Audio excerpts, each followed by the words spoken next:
Oh boy. Maybe we'll just run Redis directly.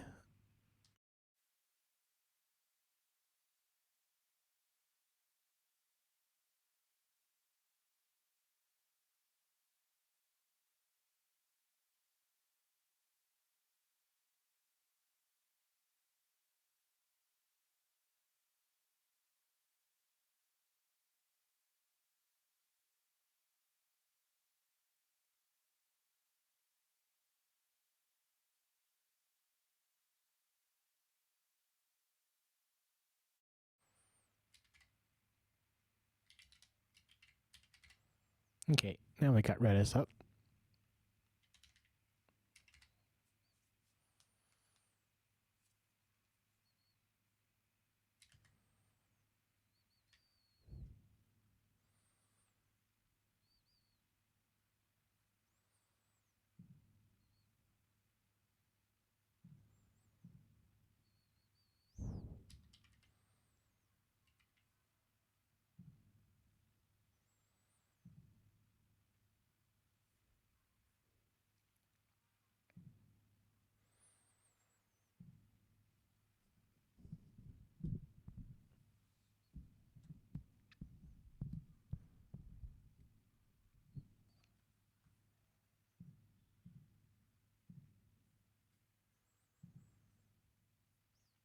So this is just parsing some data from the website. Let's see, what's the other transform we have?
I'm not sure how I'm going to test like these fetch commands.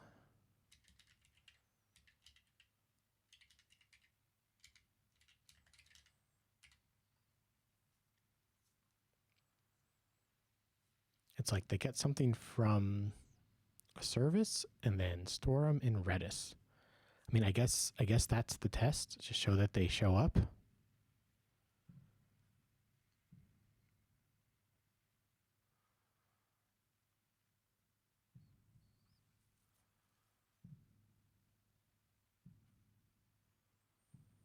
It's not particularly interesting though, is it? Yeah, what's a fetch that we have?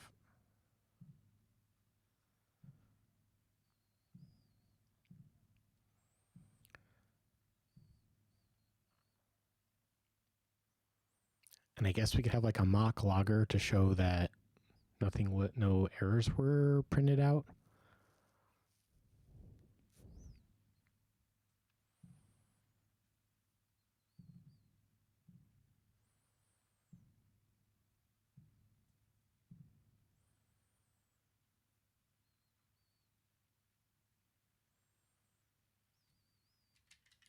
Oh, let's double check the version. Okay, we're on 5.9. That's cool. Yeah, so if we pass in a fake URL session,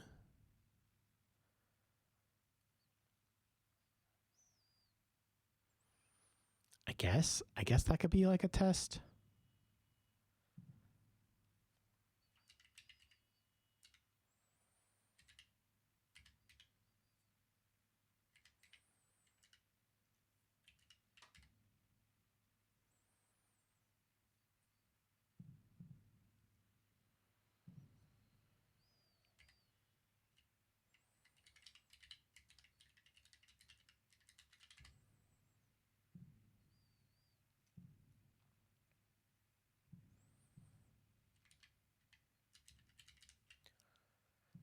So do we have, yeah, we have an interface here. I guess we'll need to make one for the URL session. Where did we define this?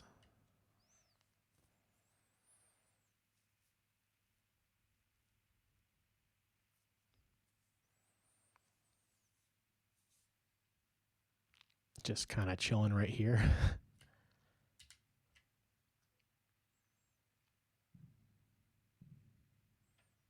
Yes, there's like this command section, and then there's like this support section.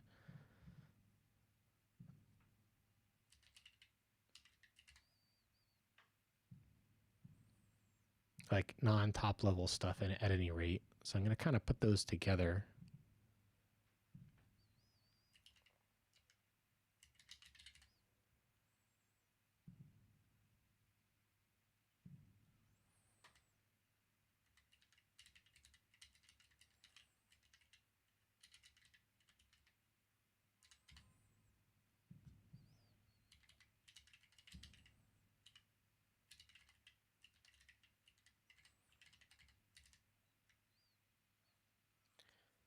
And the one that I keep using is, well, I guess first let's start off with this mock.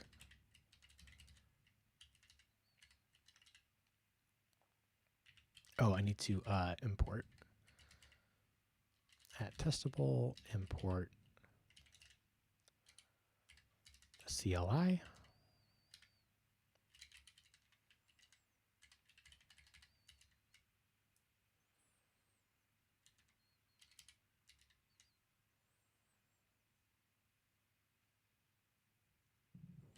So now if we use this everywhere, instead of an URL session itself, we can pass in a mock.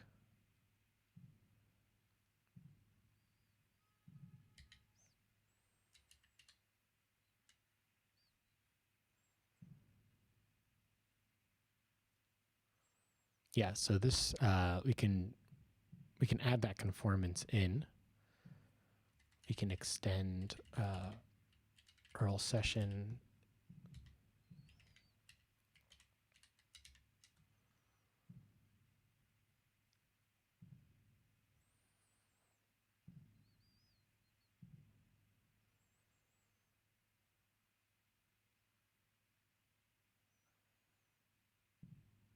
Oh, this is in the test. I'm not ready for you yet.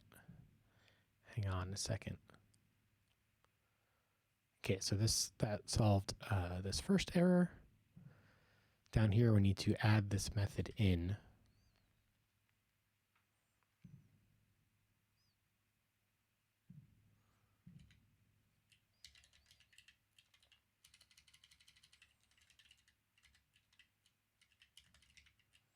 And this is async throws, and it returns a data and an URL response, I believe.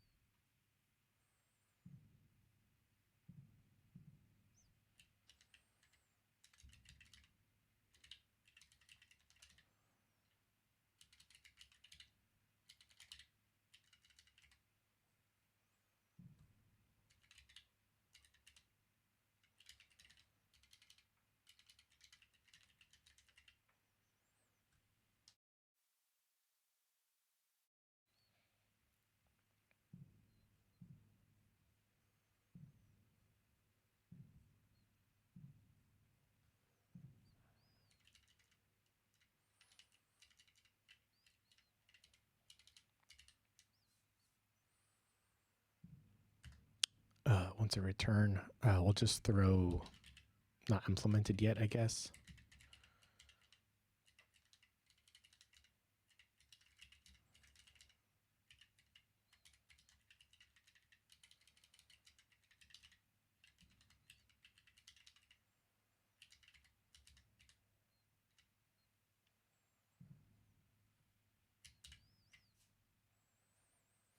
So now we successfully stuck a mock in there.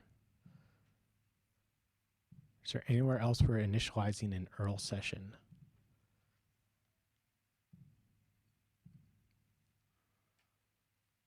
Does not look like it.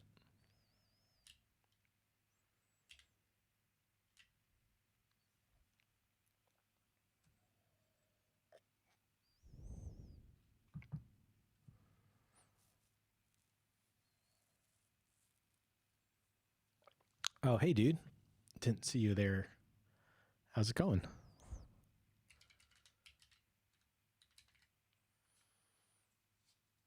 It's doing a little live coding, I think, before and after the reading today. I kind of miss it.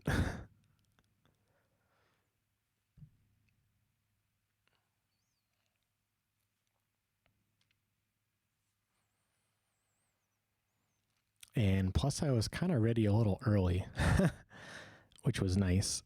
I feel like I'm usually scrambling to get everything together. Hey, Tukes, I haven't seen you in a while. Hope you're doing good after the New York intense flood. Yeah, we had some flooding. It wasn't even that much rain. Just everything got clogged up, I guess.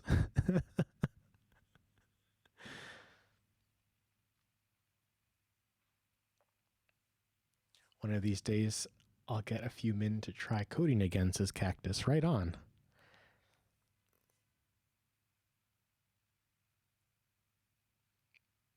Yeah, coding's fun.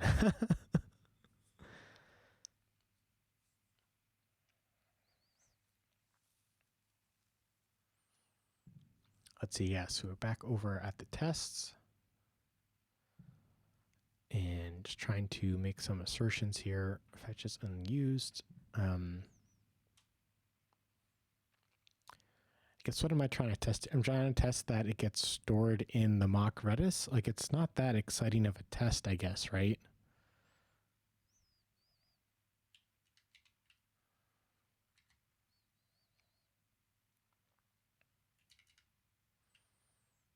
Because what happens in the real code for this? Let's see.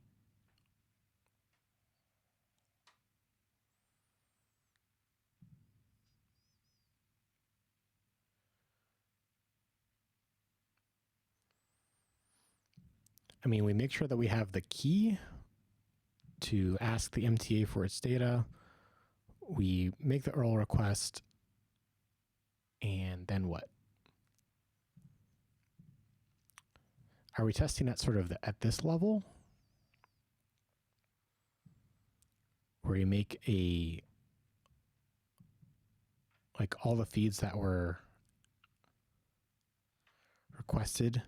It's like I love TDD, but sometimes I feel like it can feel a little overkill.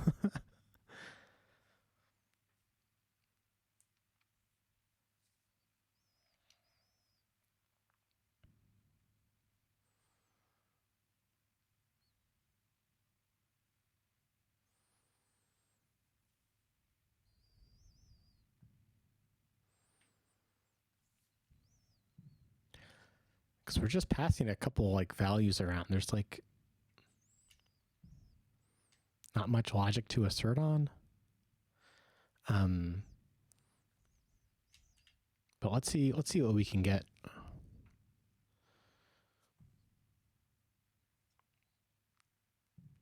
So if we're testing fetch and store, looks like this is creating its own client though. Which makes sense because it's also in charge of closing it.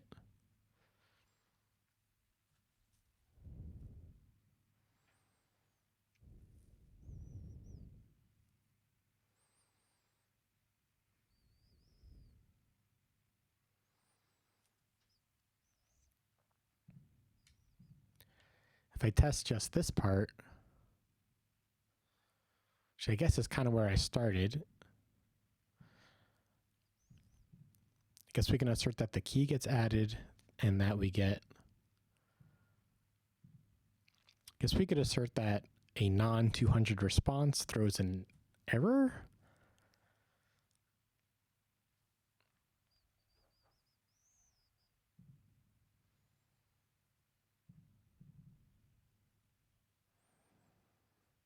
I guess what's interesting is I don't just second guess myself when I'm live. I often second guess myself when I'm solo, when I don't exactly see the right path. This is a newer app, Ask Cactus. This is kind of a little bit of a rewrite. There's some server upgrades I want to do. And I know a lot more about server-side writing now. So I'm kind of doing a rewrite. But this is the app for iPhone and Android.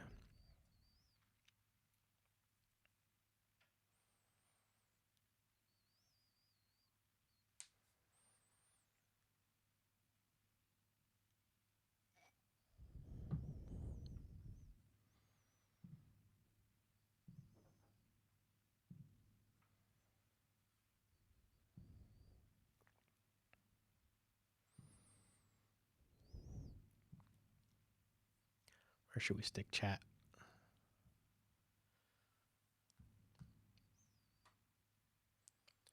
I guess here's good.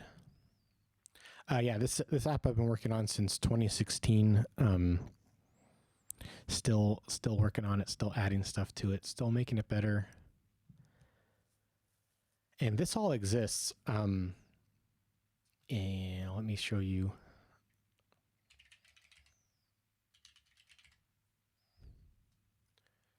Where's it going to open up? Oh, right here. Yes, this is this is all the stuff I have. There's the iOS app and the Android app, I guess. And then there's the Kubernetes and Terraform stuff. And then there's what I currently have is kind of a mess and difficult to change. So that's kind of why I'm rebuilding it as a CLI. So yes and no to it being a newer app. I guess it's very old, but everything is new always.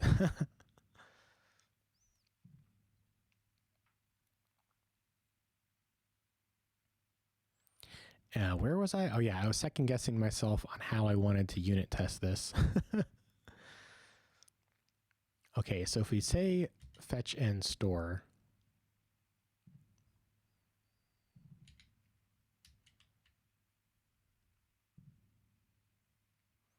oh, fetch and store is on a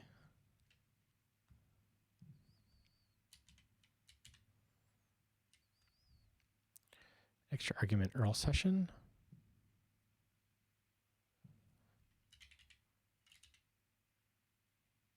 Oh, this doesn't take an URL session. So where does it do the fetching? Just fetches it straight away. Oh, this takes an URL session. Okay, so we should pass that in.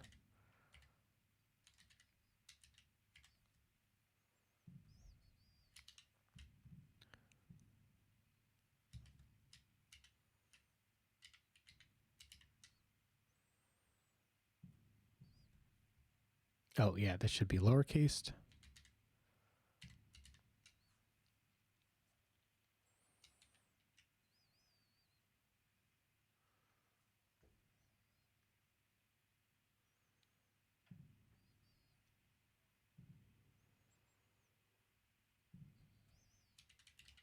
So now I think we can make this a list. Missing arguments for these other things that we can make fake. So we'll call this the mock URL session. And what else do you need? Date provider and logger.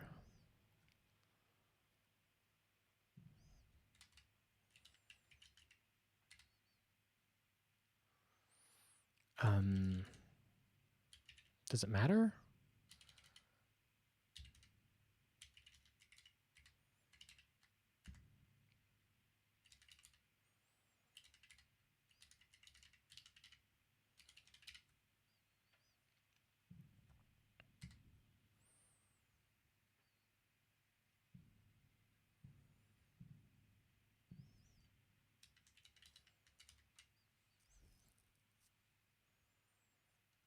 Where does this live? This lives in here, right?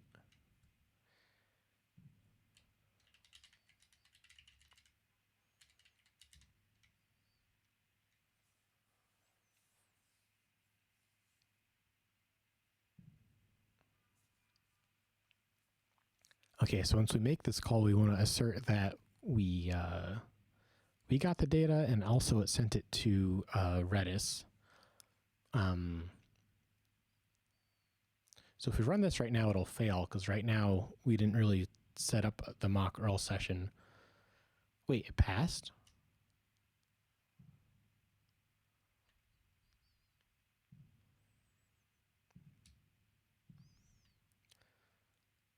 So it makes a new URL request. It uses the URL session.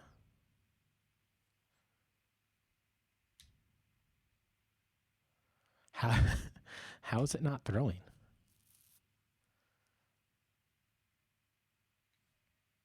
Oh, because we catch all errors here. I see.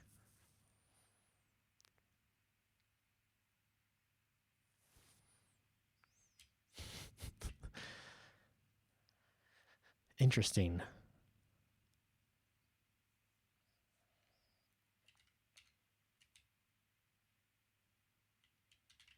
So do I want to listen to what was emitted to the logger? Does it keep track of that stuff?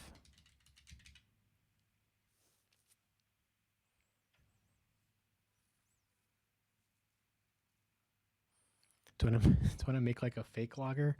I don't think so.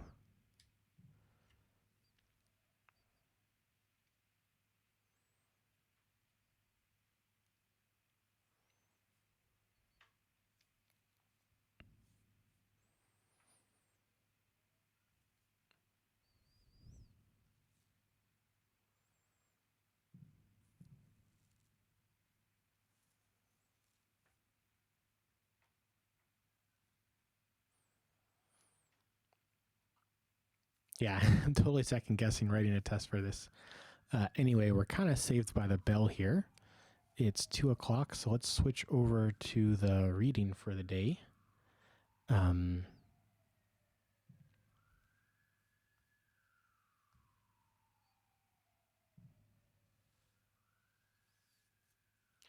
Where we do a little bit of a reading from The Creative Act by Rick Rubin and talk about it. Today's section is from pages 127 to 131. And let me hit. Oh, I am already recording. Okay. And then let's tweet out so folks know to stop on by.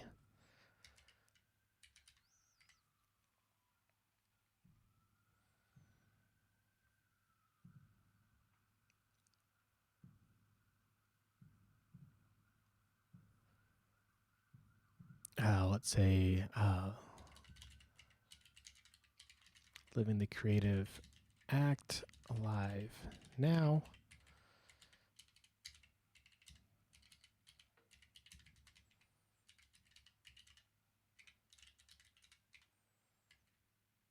I'm like giving the URL to my Mastodon. I'm trying to say the URL at Twitch.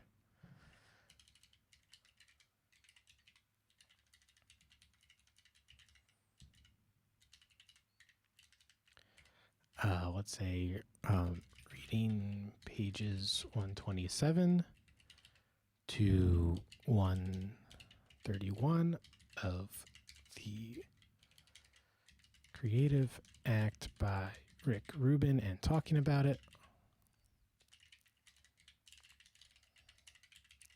Trying to discover something new about creativity. And I guess we should do some hashtags.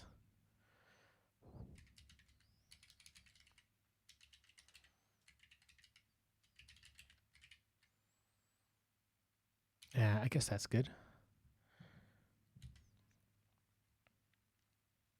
Oh, we should say the episode number too.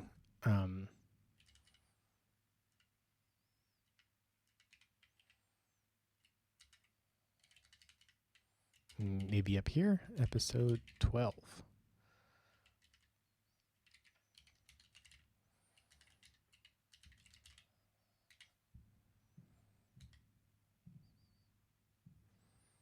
Cool, let's drop that on the Discord.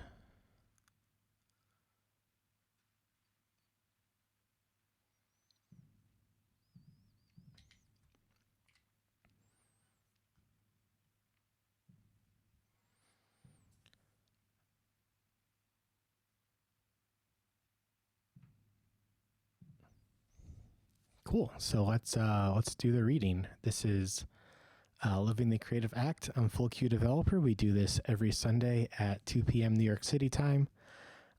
And these are all scenes from around the city that I've recorded to clear my mind throughout the week. This week it's called Inspiration, and it's pages 127 to 131. And episode 12, we're getting there up into the double digits, which is exciting. So let's hop on in. Let's see what he says. It appears in a moment, an immaculate conception, a divine flash of light,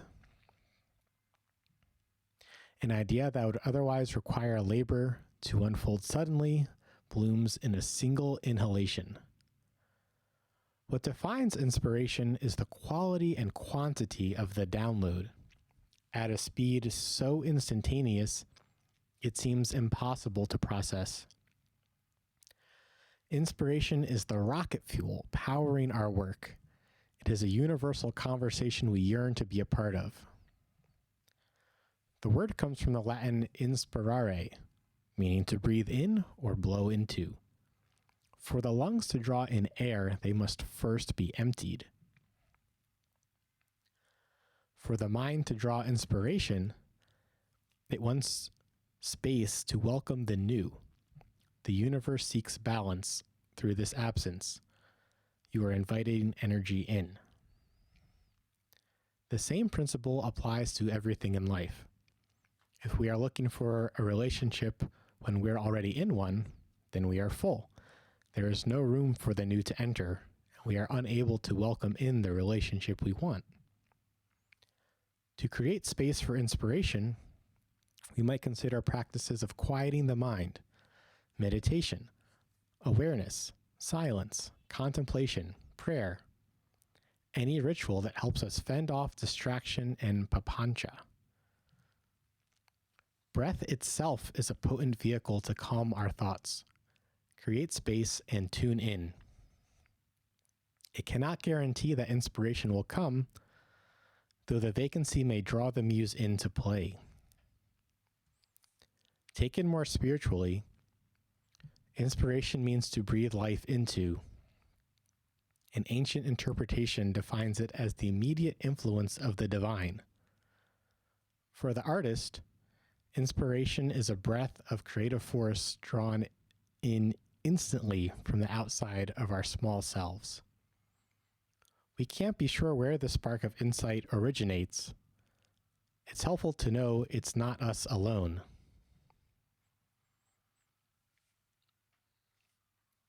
When inspiration does arrive, it is invariably energizing, but it is not something to rely on.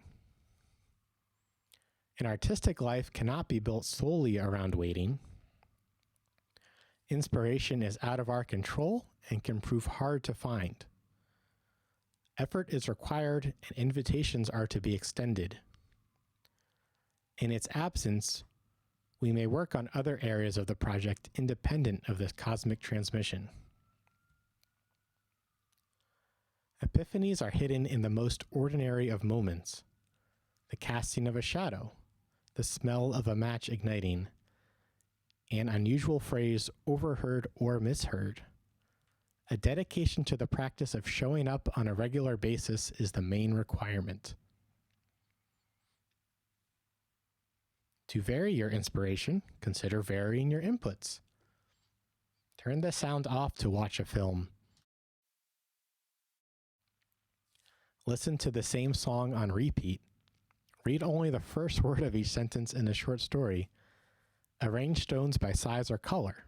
Learn to lucid dream. Break habits. Look for differences. Notice connections. One indicator of inspiration is awe. We tend to take so much for granted.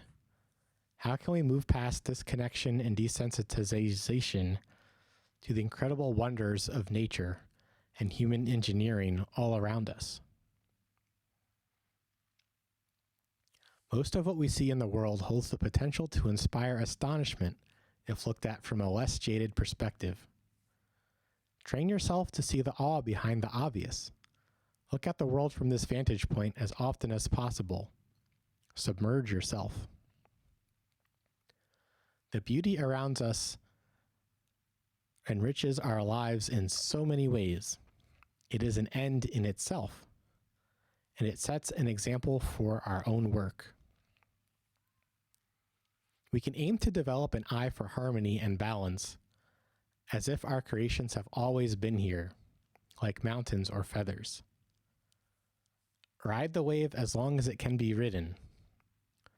If you are fortunate enough to experience the strike of inspiration, take full advantage of the access.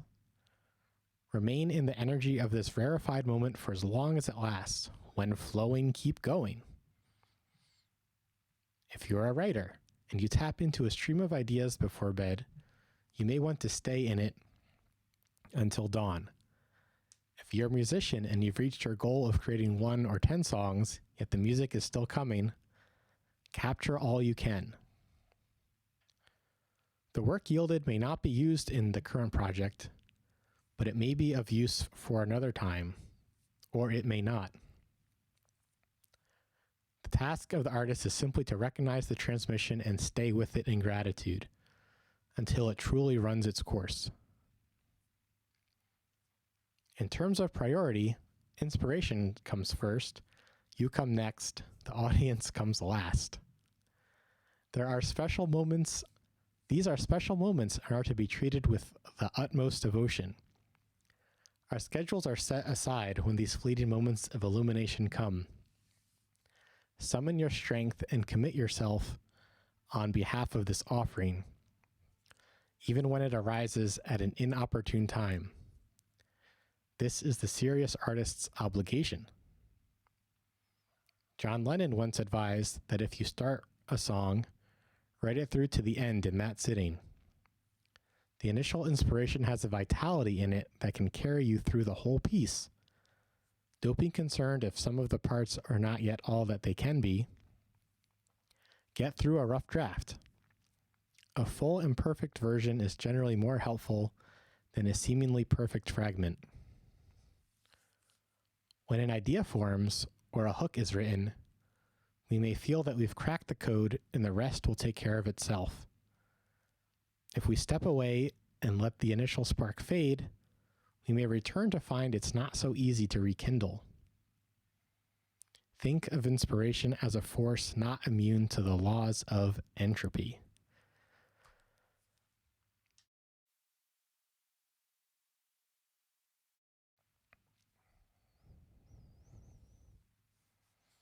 Oh my goodness. So this is a big one. This was 23 paragraphs in the book. I guess he's giving some very specific advice here about inspiration. Like when you have an idea, to just go with it and get it down in any way possible.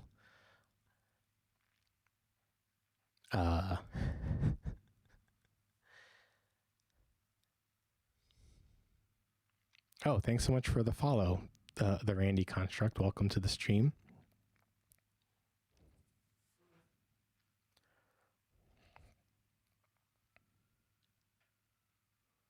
Yeah, I guess when he talks about like just being in awe of stuff,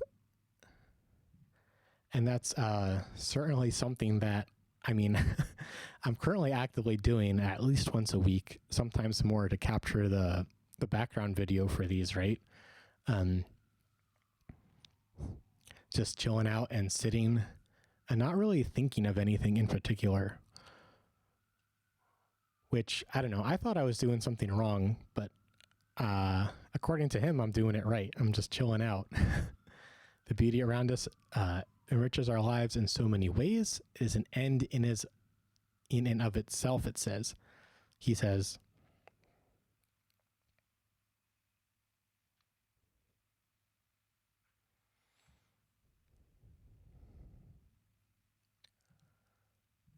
and then when he talks, this bit about priority.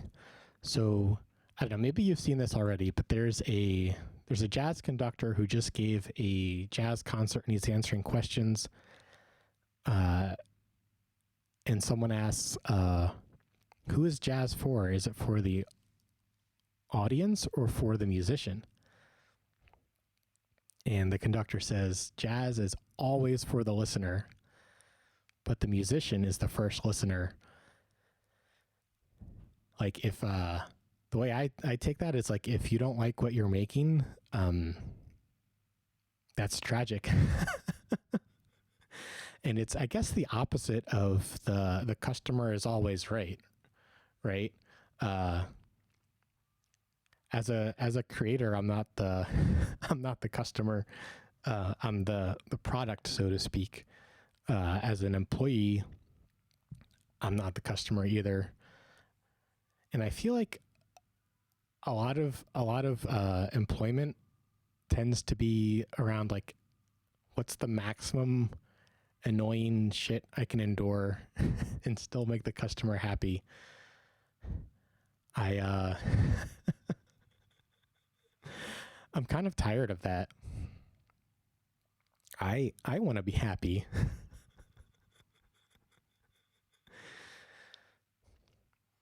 I want to make my my silly art, my my apps and my songs and my little videos.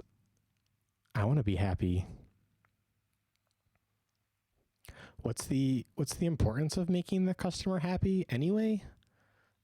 So they'll give you money. Why do you need money? So that you can buy food and a house. Why do you need food in a house? Or rather, why do you need to buy a food in a house? There's certainly enough food and houses just get thrown out every day.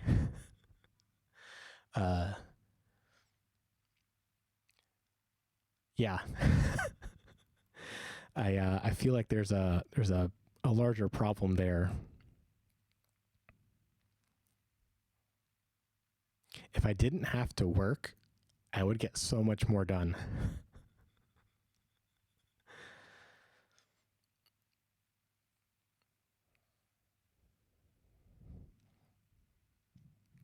Let's see. Let's head back to the beginning of the reading, where he kind of talks about breathing. Oh, we got a comment in the chat. The reading construct says, agreed. The customer seems to not understand that giving space for creativity enhances the project in the end. Yeah, 100%.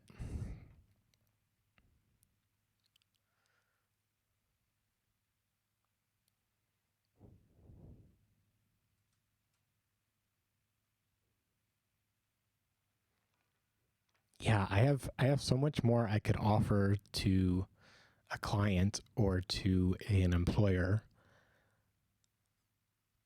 And I'm trying to figure out how to package it up in a way that everyone's happiest. Cactus says, I don't work and still get nothing accomplished. Is that true?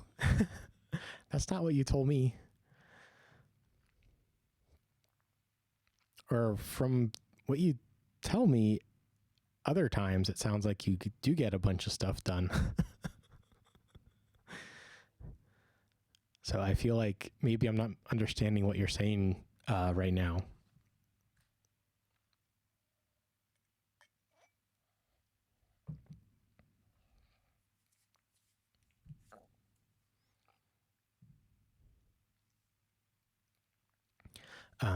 Let's see. Let's go back further to the beginning. Oh, Cactus says, I get a bunch of stuff for the farm done. Nothing I want to get done. Ah, gotcha. I hear you loud and clear there.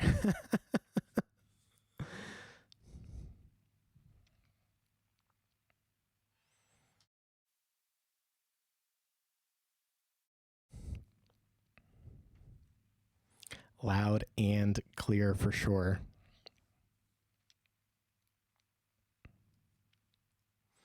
Yeah, I feel like I'm searching for something new about creativity or something new about programming. I feel like a lot of programmers that I see we're trying to do programming correctly. I'm trying to find something new, and I'm not sure if I'll find something, but I do feel like I'm getting somewhere. I'm looking for some kind of spark to take my coding to the next level.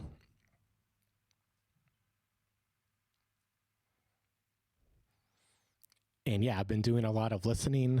I've been programming for, what is it, like over 20 years at this point. 15 of those professional or so.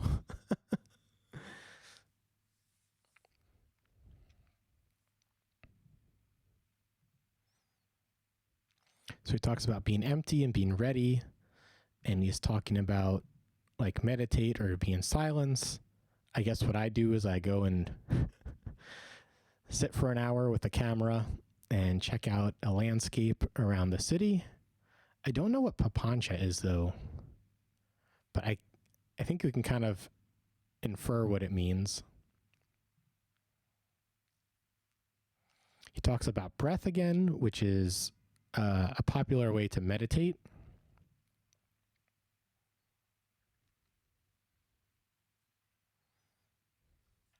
Yeah, at least like for certain, like for designing a bit of software, like say a class or a screen. Often I kind of load the project up in my brain, and then I do a little bit, and once I get stuck, I go do something else, like play a game, go for a walk, and being away from it is when I actually get the work done, kind of subconsciously. And then and then you come back and type it in.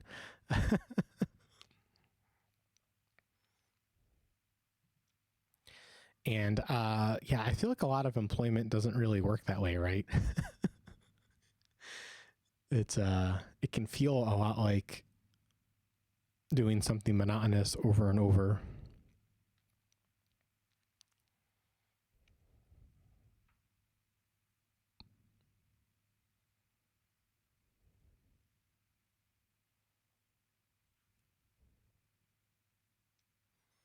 Yeah, I guess especially with programming, there's plenty of bits of the project that necessarily don't need inspiration. But I mean, I would say that another way to say inspiration is listening to what you like. Kind of like picking an ice cream flavor at the ice cream store.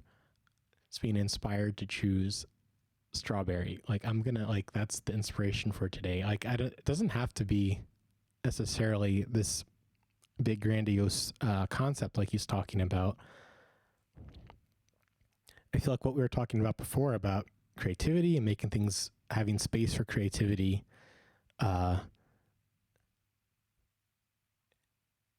it's being aware of the preferences of this meat bag.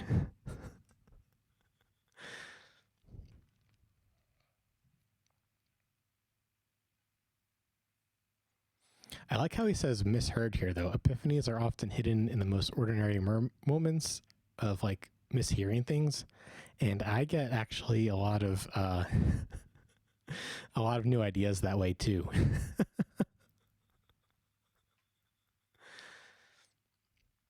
What was a recent one? Crap, I don't remember.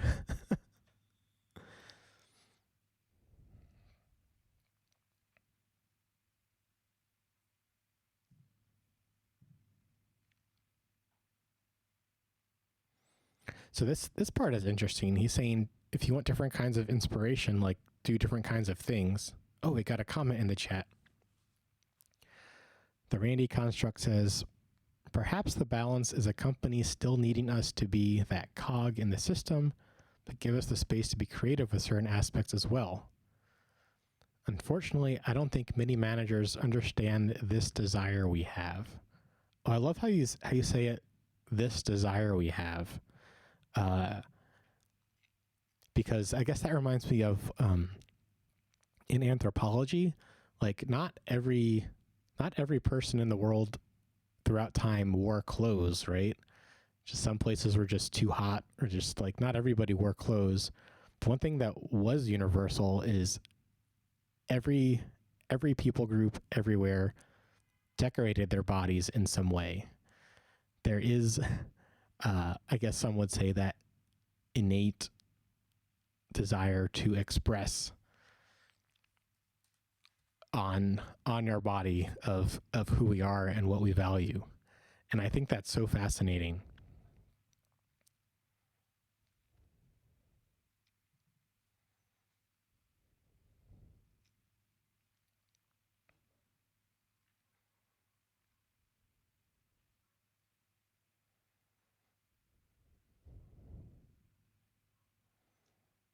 Yeah, I guess this slide also reminds me of the he's saying like vary your inspiration by varying your inputs.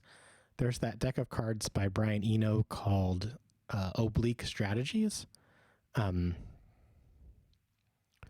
where each card just kind of has like one thing to try differently, like do nothing, or it's done, or do it in reverse, like things like this, like arrange by size or by color. Um, and that's fun to kind of, if you're looking for a new idea or feeling stuck, to kind of get the ball rolling. Um, although I do feel like I'm looking for something beyond that, though.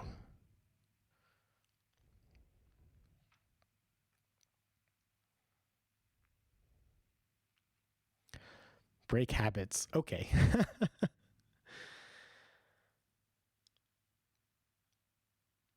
So this is where like being creative and like healing past trauma, I feel like are like the epic handshake.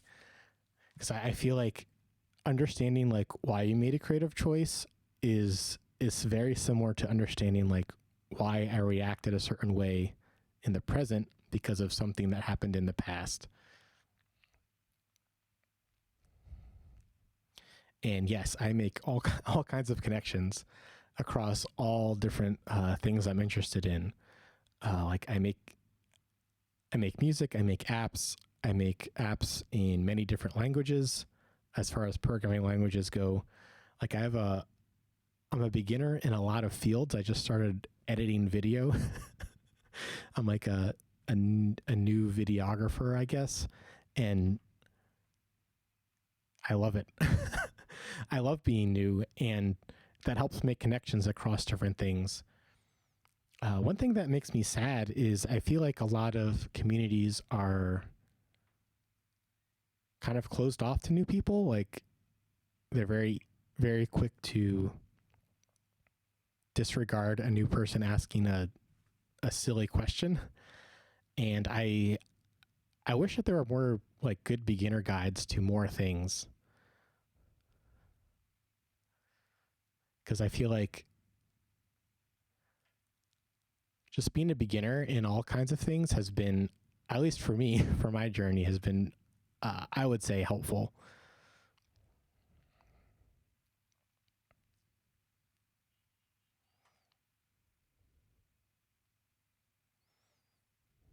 He asked this question: how can we move past disconnection? I'm not exactly sure what he means there. Is he asking rhetorically?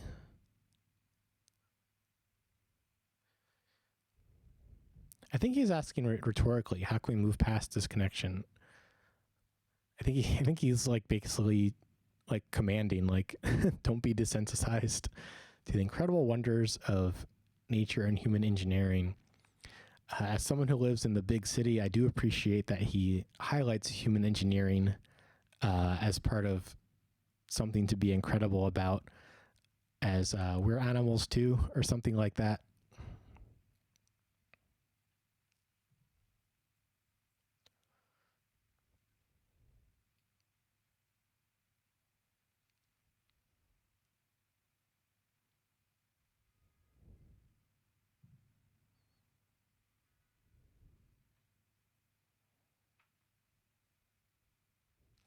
We can aim to develop an eye for harmony and balance, as if our creations have always been here.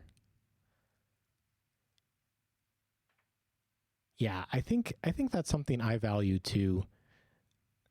Like, it has to look right when it's done. Like,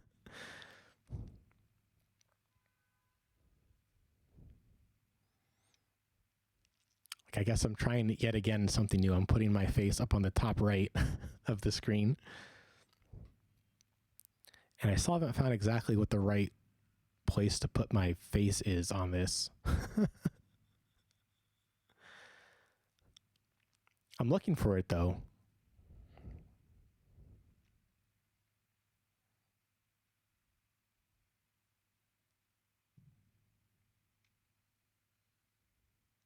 The Randy construct says, maybe disconnection is when we just get used to seeing something amazing and it no longer seems amazing anymore. It loses its joy in us.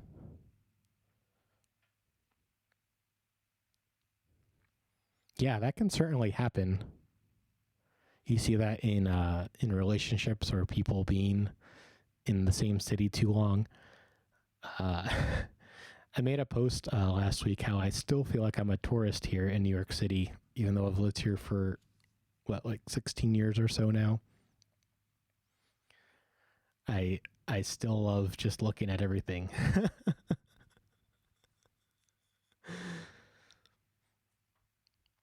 But I guess there's got to be stuff that I am more desensitized to too, right?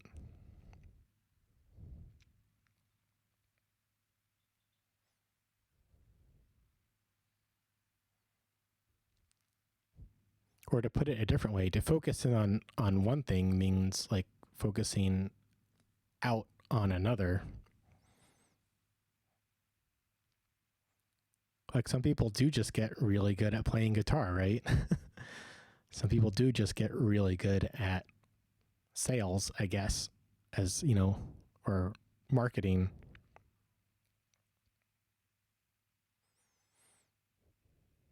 They're choosing to be, I guess, less good at other things. But I guess that's not exactly the same thing, is it? Because one is just not being a master at it. The other is what this bit is talking about, and Randy in the chat talking about being like being desensitized.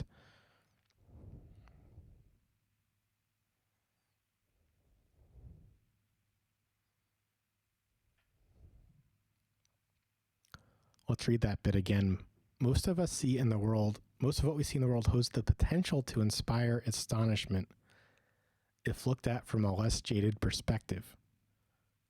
Train yourself to see the awe behind the obvious.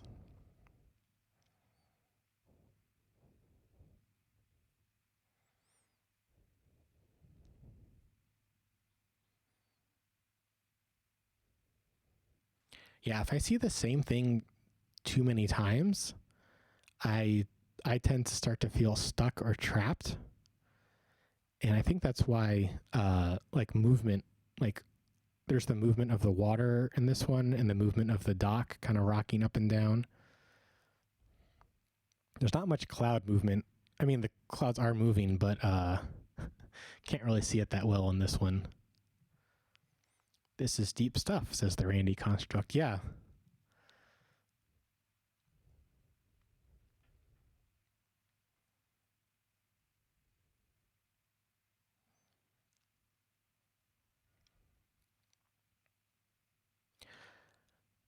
Oh, so this part is really important to me. The work yielded may not be used in the current project, but it may be of use another time, or it may not. Just get it. Just get it. Just get the transmission. This is incredibly true of just recording stuff around the city. I didn't have a place to put that stuff, so I just wouldn't. But then I started doing it anyway, and and it turns out once you have a whole bunch of nice video of the city, there's all kinds of things that you can do with it. I started using it as a background for this segment. I made a video for, I guess, my first GitHub sponsor a little thank you video.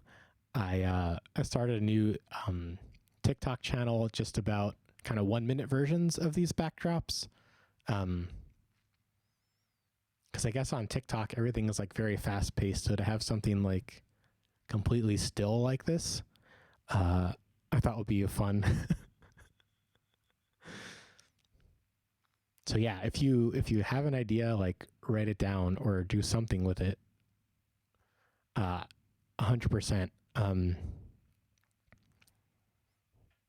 And if you don't have a project for it yet, maybe you will later. I guess that's a nice thing about video. Like, even though storage does take a lot of space is, relatively cheaper these days.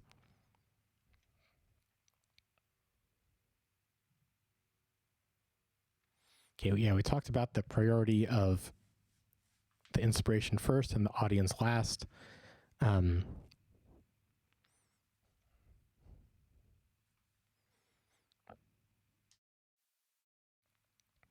we talked about it before, but this is still something that I struggle with, right?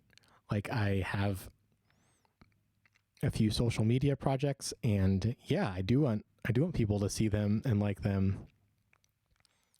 And if I change myself just a little bit, maybe more people will like me, right? Like, that's the idea.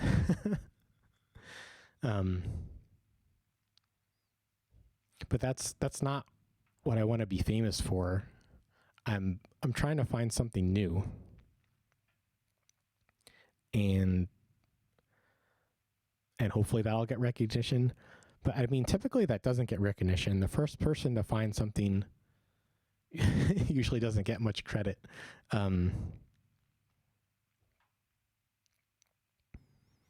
And that's okay, I guess. It's just like, I know that's what I'm doing, whether I get recognized or not.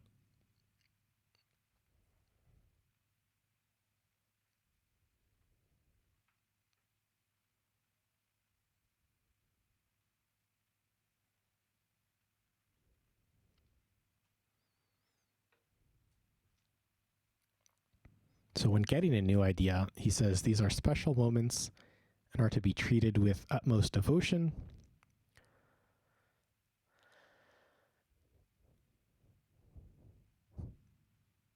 Yeah, this one's tough. Like, especially if you have like a full-time job, like how can you just like call out? So like, I've got a new song idea, can't come in. This part I'm like jealous of people with more flexible schedules. And I don't know what to say there. Like, go to the bathroom or something and write it down.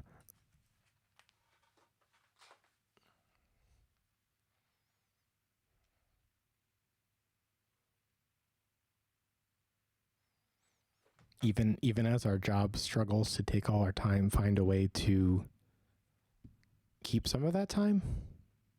I don't know.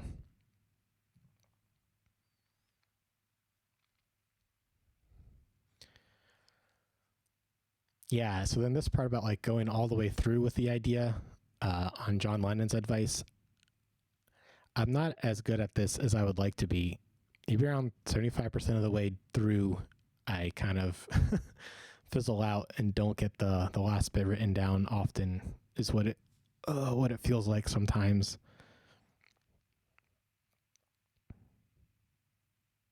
I had an idea last night and I said it out loud, and then I went to write it down and I wrote down like 75% of it.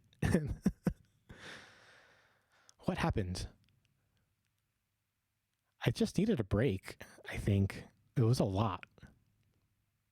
Or it felt really heavy.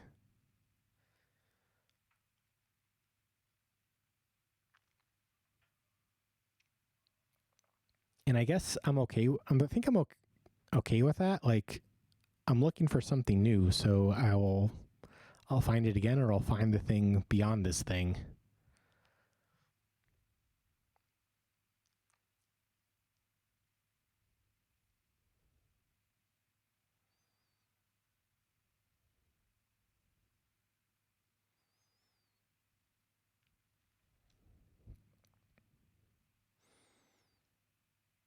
Cool. Yeah. So that's the title. That's the inspiration section from The Creative Act by Rick Rubin. Thanks so much for sticking around and chatting through this stuff with me. We do this every Sunday at 2 p.m. NYC time.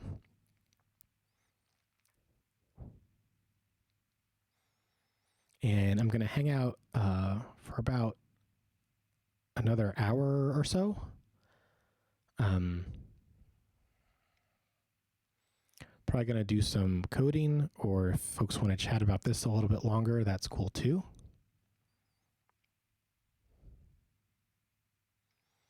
The Randy Contract says, sounds like an amazing book. I should pick it up. Oh, right on. Yeah. Yeah, we've been slowly reading through it on stream from the very beginning. And I post it to YouTube also later. The reading portion.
Let's see. Do want to switch over to some coding, but yeah, that was really fun. Glad that some new folks stopped by. That's exciting. As always, if you want to hang out throughout the week, was it Discord? Yeah, we got the Discord, and I guess I started posting the readings for the next week in the middle of the week so that folks can think ahead about it.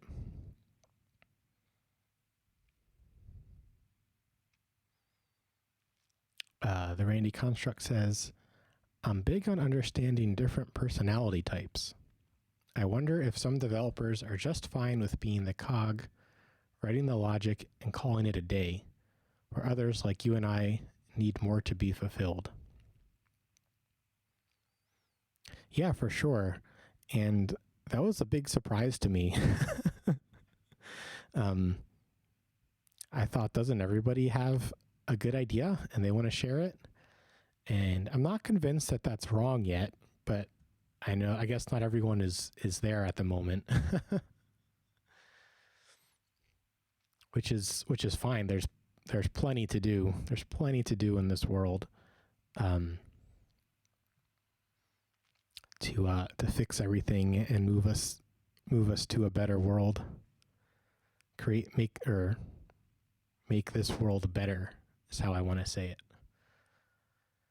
If I say it the other way, it sounds like I'm trying to go to Mars or something.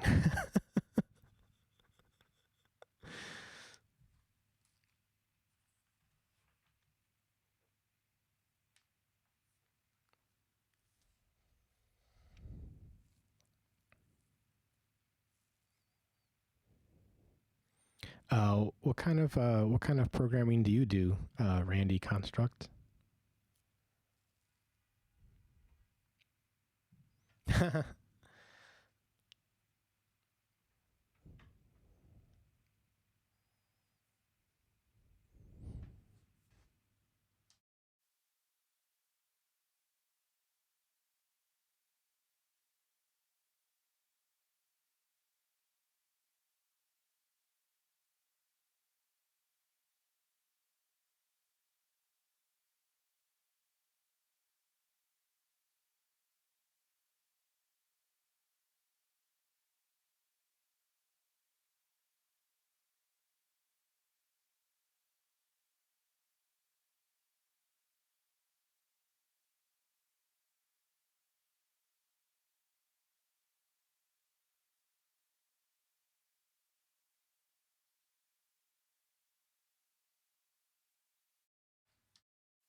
Randy Constructs has been all over the place in the last 8 years, touching way too many languages.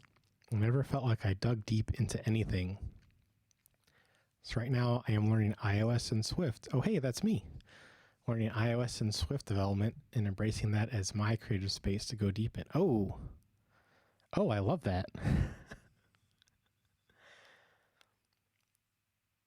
Yeah, I finally settled on Swift as my language too. Kind of basically right when they announced it. I'm like, this is exactly what I've been waiting for.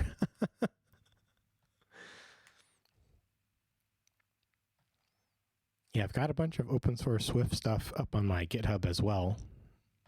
Do I have a GitHub command?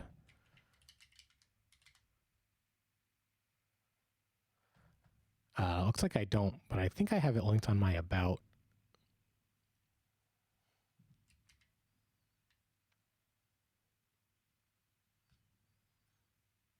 Do you post about your creativity anywhere?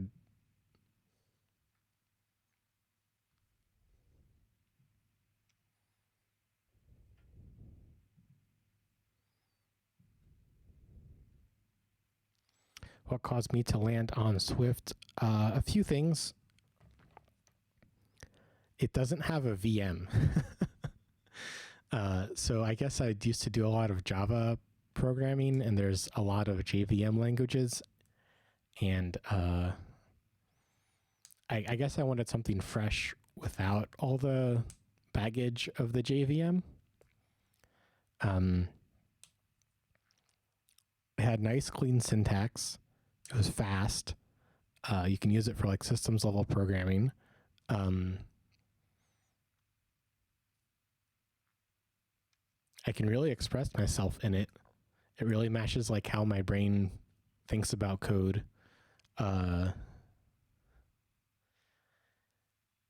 And it probably helped that Apple made it. I guess to me it does feel like the iPhone of programming languages. um, it's nice that you can write native iOS apps in it too.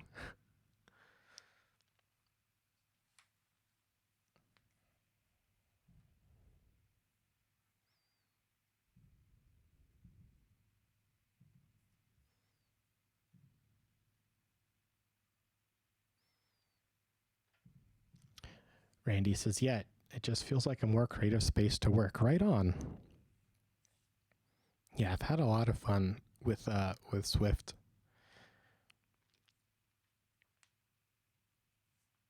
I use it for all my server side stuff too. Yeah,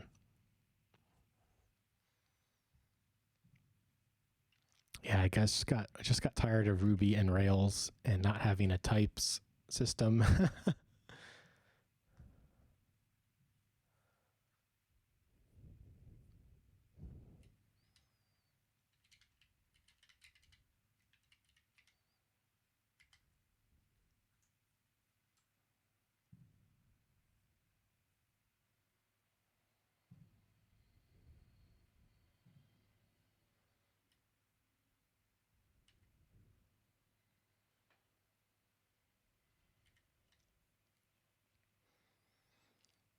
Okay, well, I'm gonna take a break and then let's do some coding.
Hey everybody, welcome back.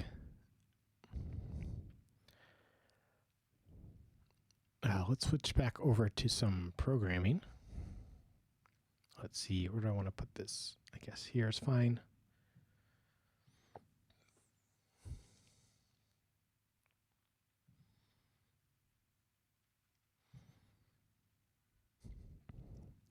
Yes, I'm working on the back end of my app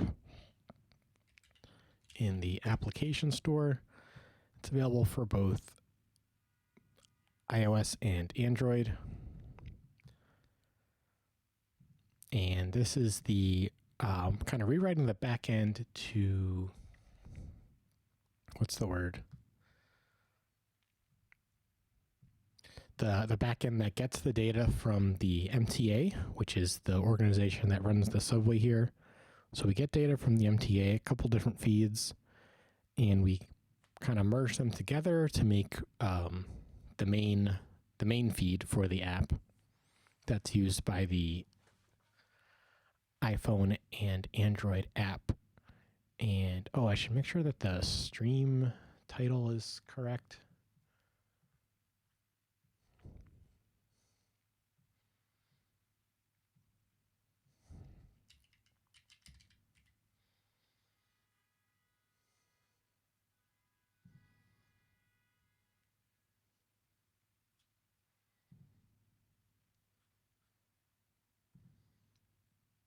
Oh, I never I never changed the stream title for the reading bit we did.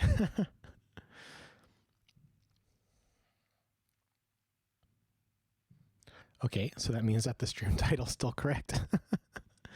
Okay, so yeah, before we did the reading, I was trying to figure out how we would want to unit test fetching these feeds, and I was definitely hemming and hawing and not having a good time because this stuff looked like it doesn't really benefit from being unit tested.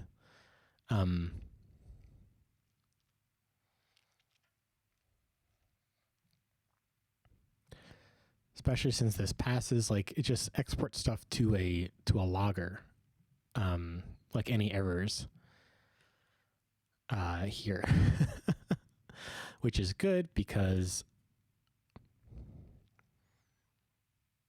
if one feed fails, we still want to fetch all of them.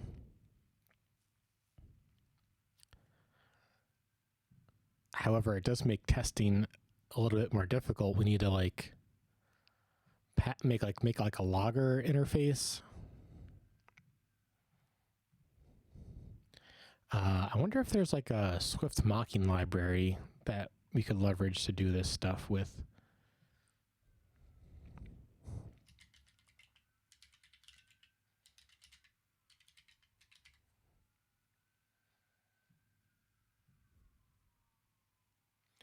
Mockingbird, a Swifty mocking framework.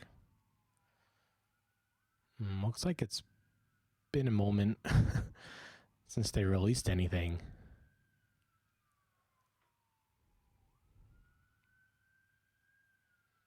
So it'll generate mocks for you. Yeah, I guess that's the thing with Swift is... Oh, this one's a little bit more recent. June 3rd.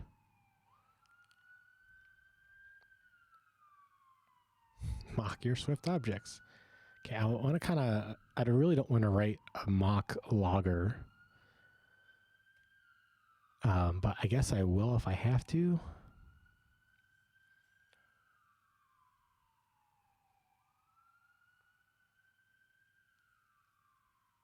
So installation relies on a script that is currently not downloadable. Oh, okay. So this is just trying to generate stuff for you also.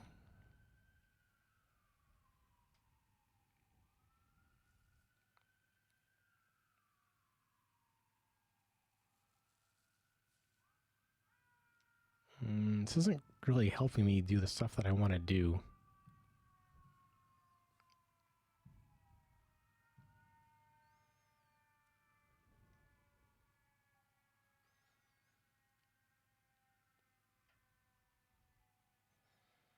I mean, I guess this is kind of more the verify and the argument capture.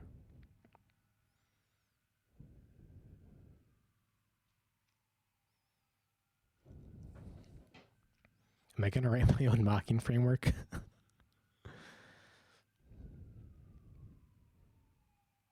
Because I guess with like macros and with build plugins, I feel like there might be something new we could try here.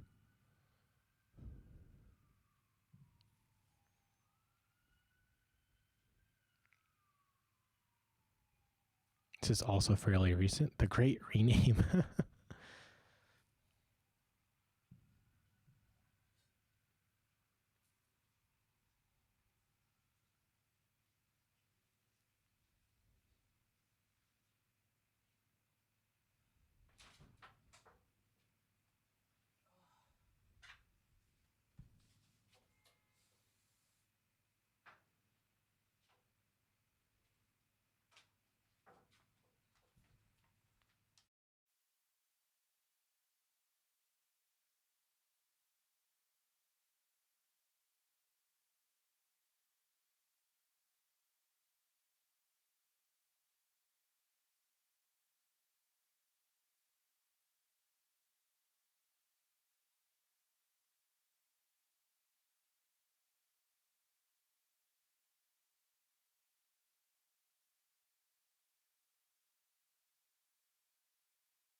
It's really, I just want a mock around this logger thing.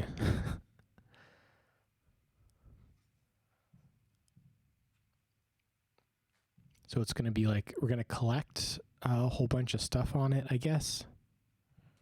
It's just a string, I guess. Let's try out what it would look like.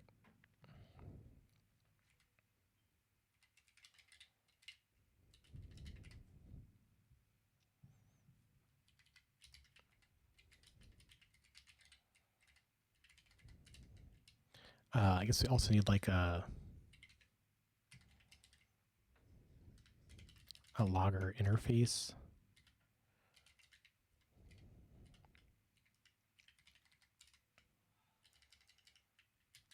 And what are we going to do? We're going to say info and error are our two guys so far.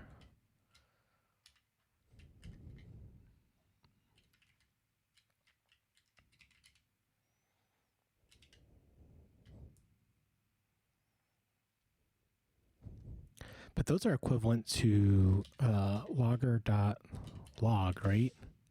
Yeah, with a level and a message. So could model it as like a list of tuples.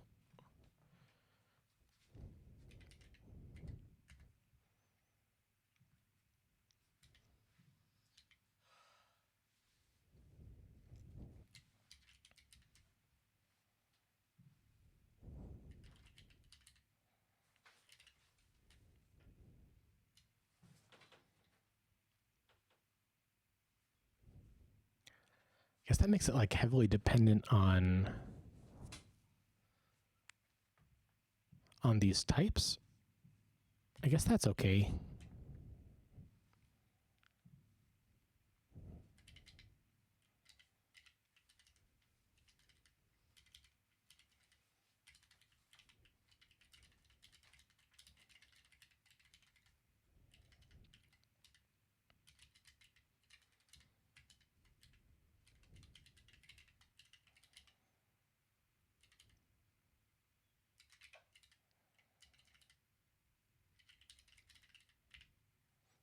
And then we can assert that the calls came through.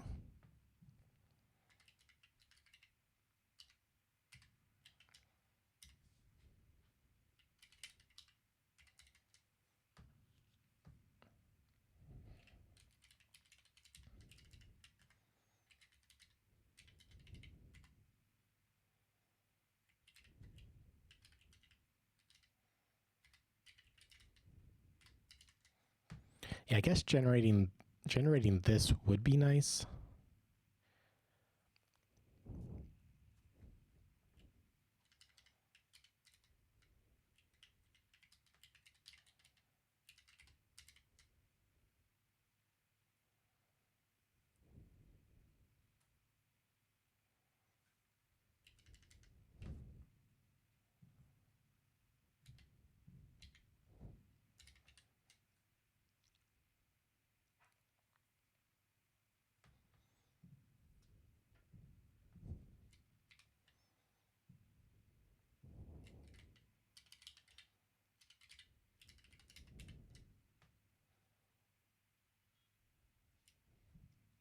So then this can take our logger interface. Oh, we need to move that out of the test. Let's see. Move it somewhere into the main package. I guess just here.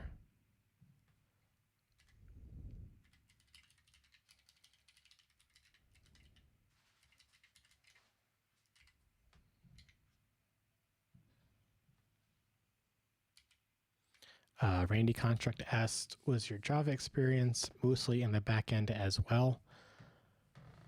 Let me think. Yeah, a ton of that, but I also did Java Swing for UI, and I've done Kotlin for Android, and didn't really do Scala. I did a little bit of Groovy back when they were trying to do Groovy on, I think it was called Groovy on Grails or something.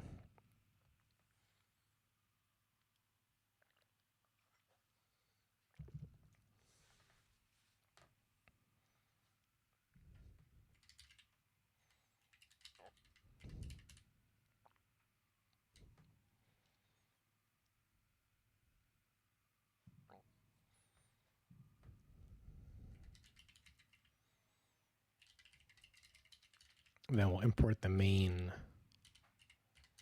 module there.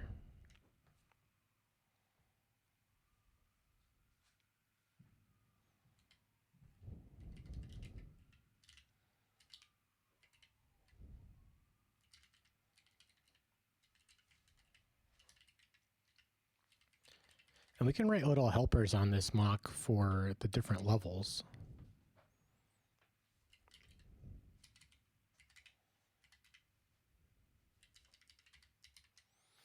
The Randy project says, that's cool. I love that after all that, you are embracing Swift for server side. I think that says a lot about how far Swift has come.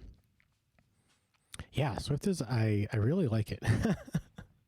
There's no VM, there's no magic, which is the problems I had with Java and with Ruby. Yeah, it's feeling really good right now.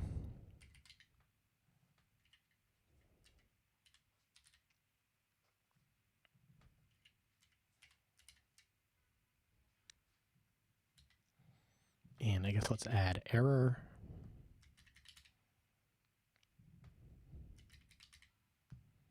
And we can add these to the interface. I don't think I actually ever used this one directly. I'm going to actually just go ahead and remove it.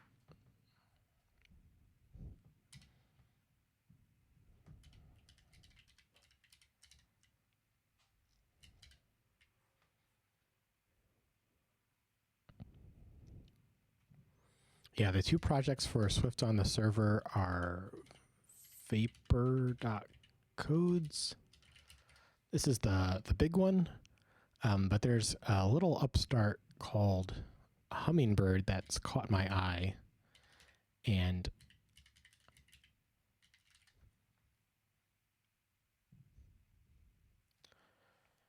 I made a tiny little app with this, and I'm curious to try out more of it.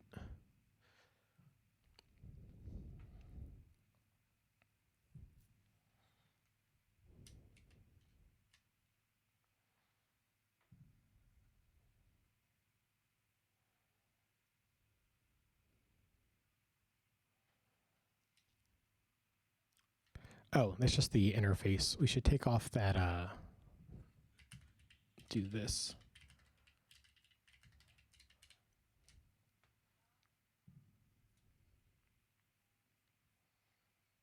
I think we can just revert this and it'll be fine. Yeah.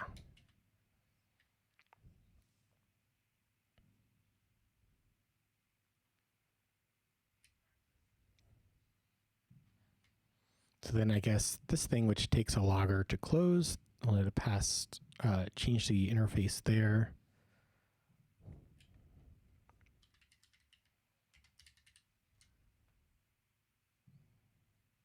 Oh, but then Redis takes an actual logger, doesn't it?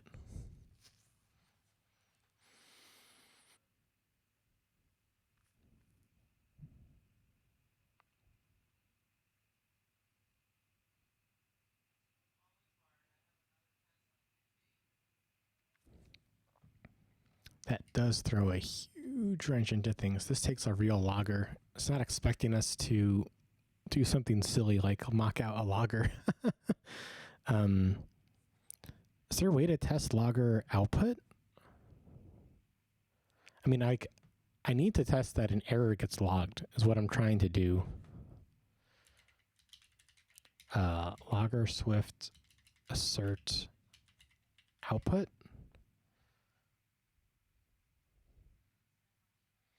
This is all Java stuff.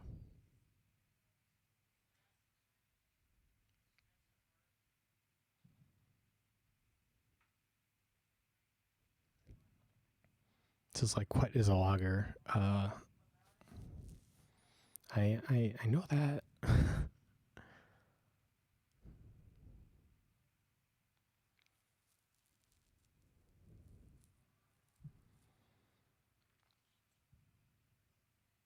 We could make our own like logger backend and assert on that. That sounds ridiculous, doesn't it?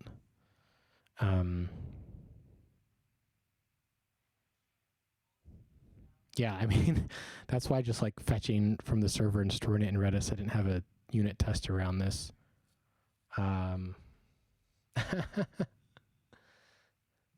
What's that? Bright, sad.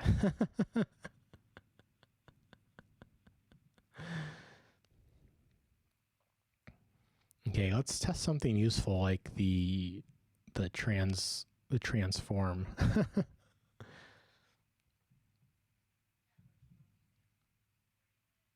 Yeah, let's just throw all this out.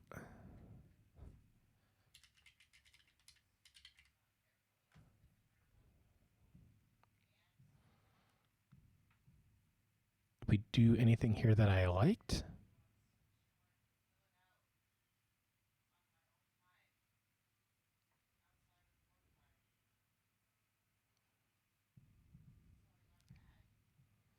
Yeah, not really.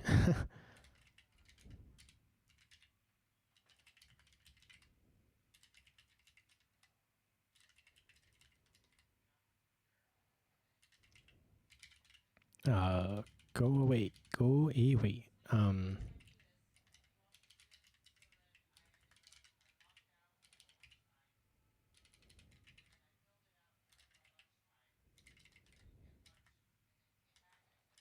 Oh, 1 second. I'll be right back.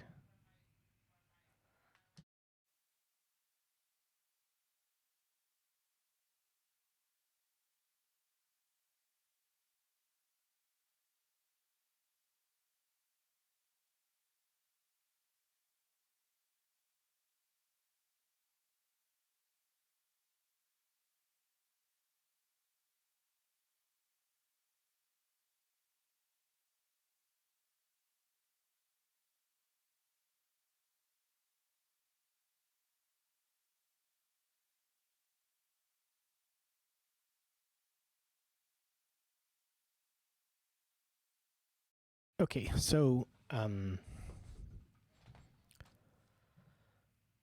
yeah, so we have a test around this transform because we get in some JSON from the MTA and we accumulate it to this thing that kind of says which stops are closed or open or whatever, and we assert that we get the right closed stops.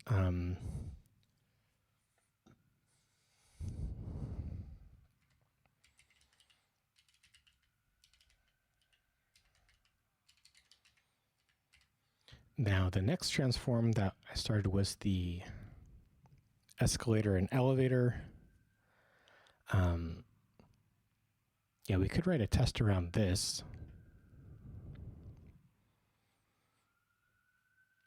This could probably use a little bit of cleanup too. So let's see. So what's the in here? Or actually, what was the in here? This was like kind of just testing that the nucleus, for lack of a better word, was like being able to process the JSON correctly and then store this so that other parts of the system can access the currently closed stations. So if we do that for the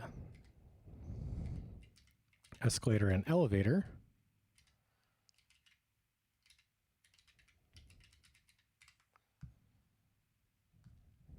let's see what that might look like.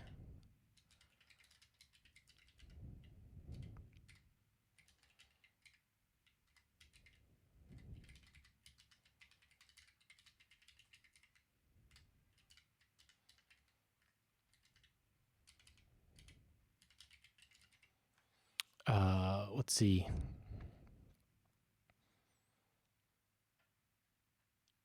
Yeah, so I guess like given a input from,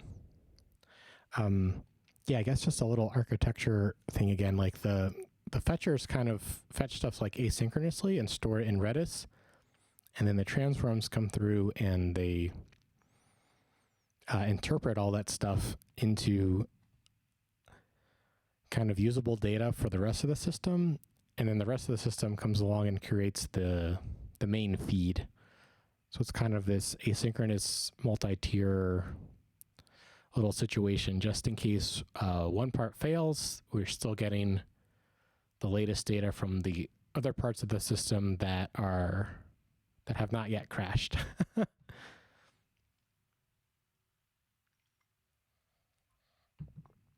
It doesn't happen often, but it still does happen when like an MTA endpoint goes down.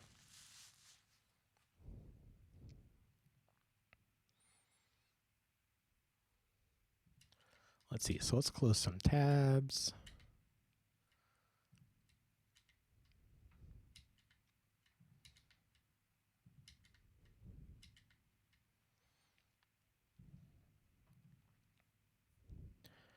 And so what I did here was I had an input sort of just have it just have it inline here.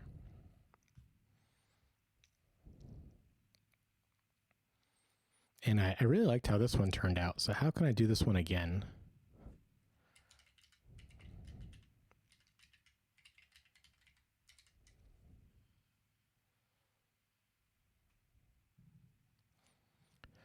So let's see, here's the command.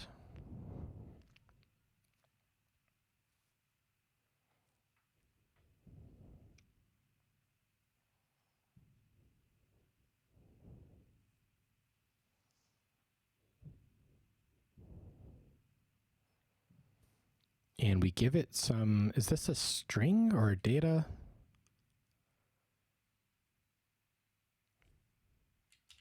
Yeah, so it gets a data from Redis and sends it along. Let's see, if I put in some new lines, is it more readable?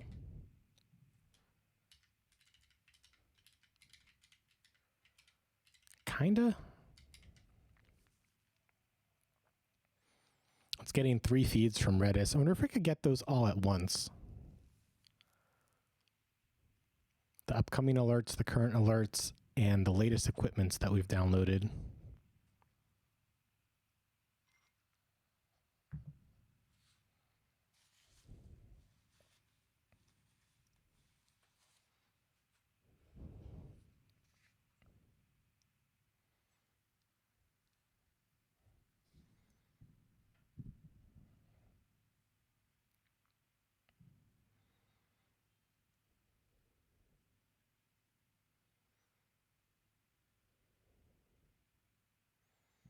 Should these be in clarifying variables? Maybe.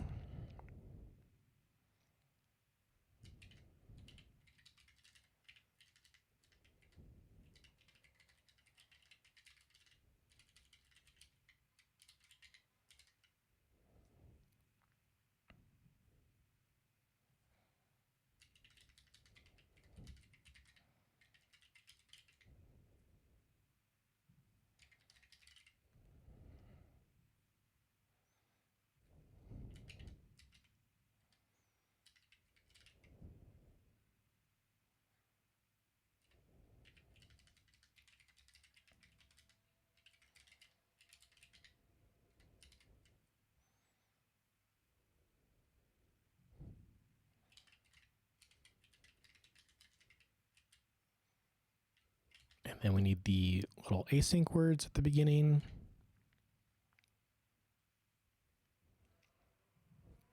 Oh yeah, the transform itself is not asynchronous.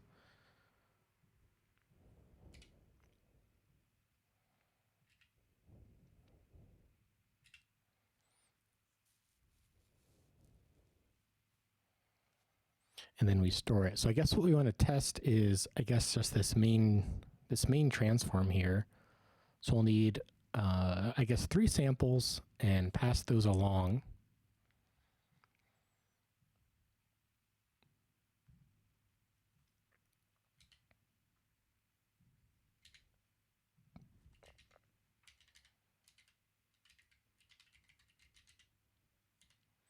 So back here in the test, I'll say transform dot, oh, I need to import.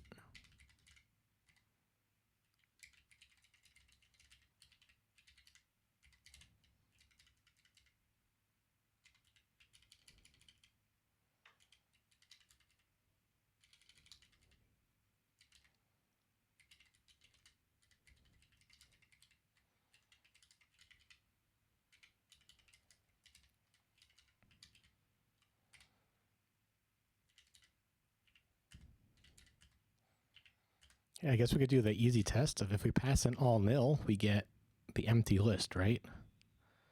Nil requires a contextual type. No, it doesn't. It's already contextual, right? Yeah, these are all datas.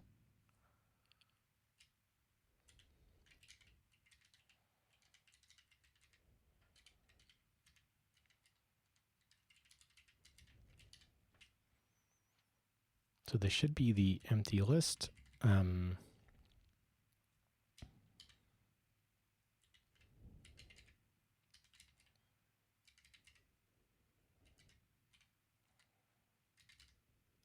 Just we'll say result dot size count. It's count.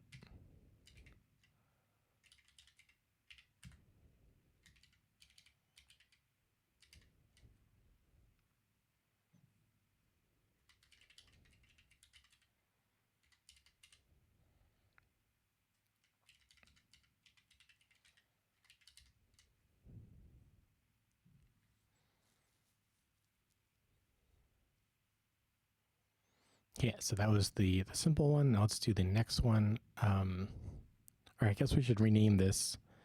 All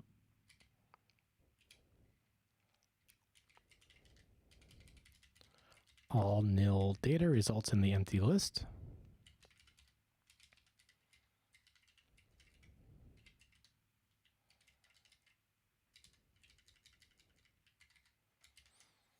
Cool. So now I want some samples to like make a more interesting test.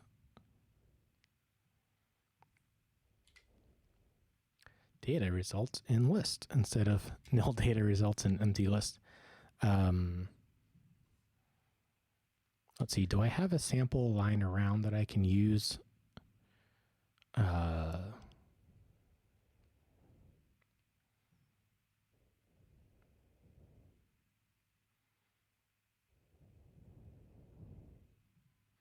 A really old one, I guess.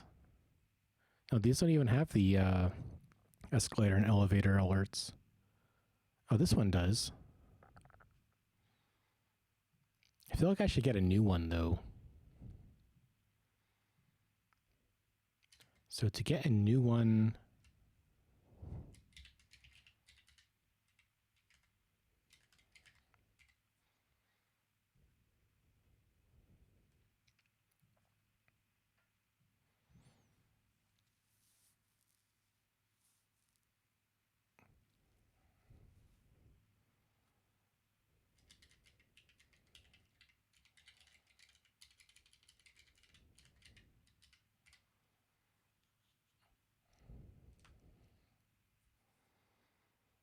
Yeah, what's so nice about using the Apple's argument parser stuff is that I don't have to remember this stuff off the top of my head anymore.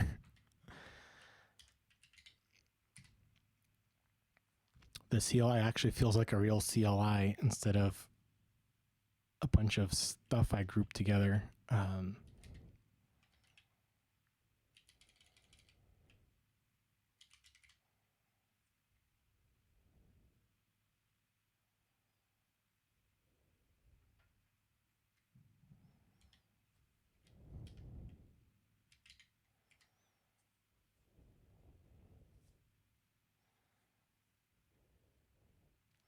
Unexpected status code. Oh, I bet I need to pass along my API key.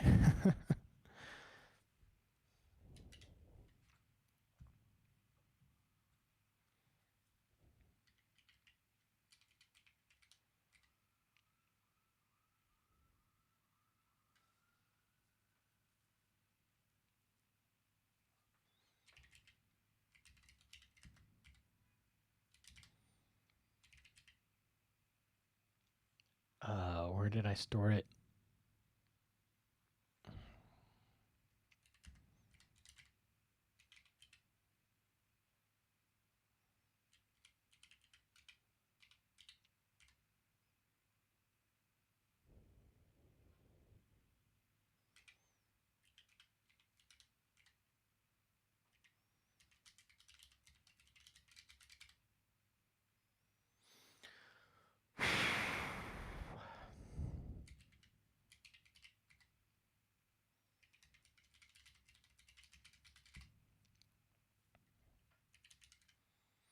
Secrets on stream.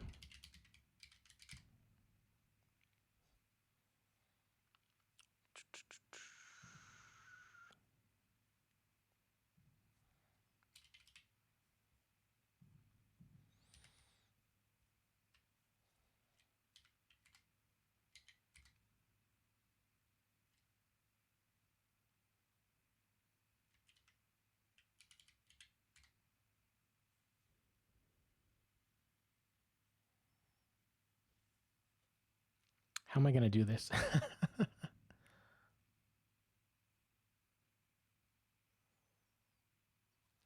Because it's stored in like the environment variable, right? Is that what I did?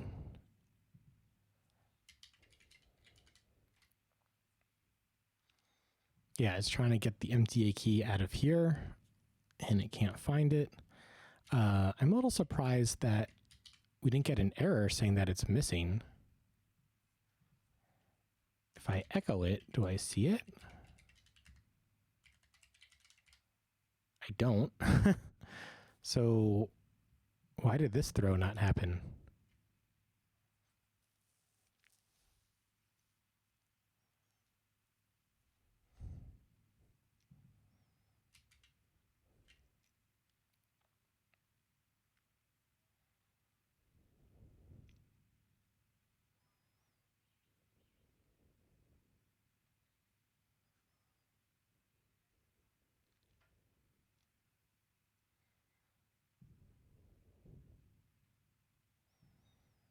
Yeah, it should have blown up here.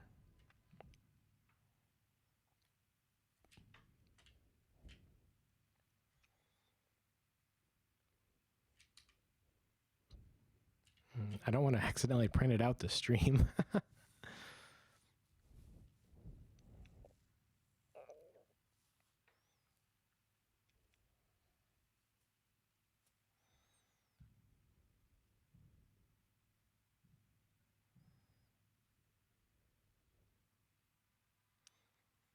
I guess for now, let's use an older.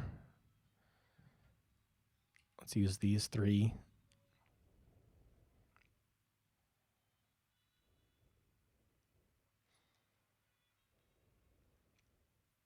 Where's copy?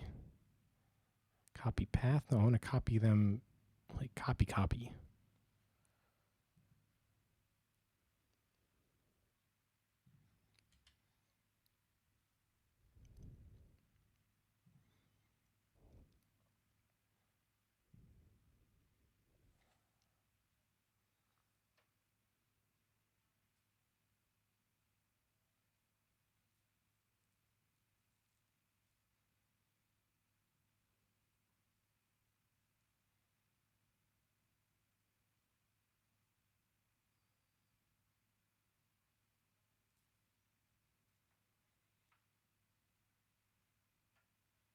Let's see, I'm trying to think of how I can actually get a fresh sample for this test.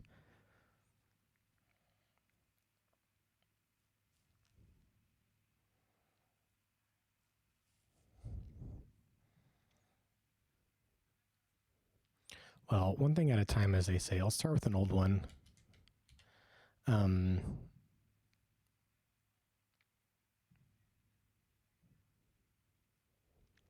So I can paste it into here, which is a little messy.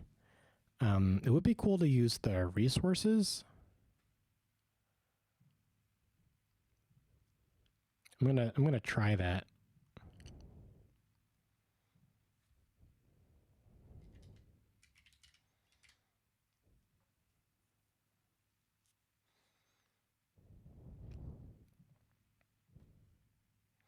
Let's see. So if we open in Finder,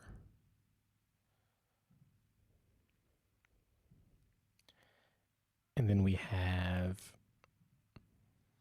this here.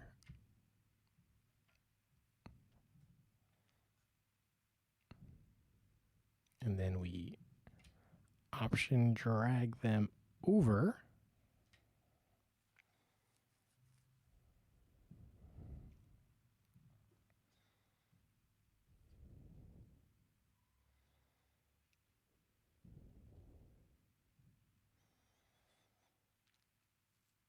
Let's see, how do we want to organize these? I guess we want to say like the date or something.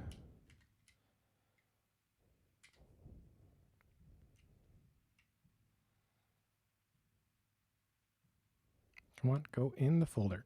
There we go.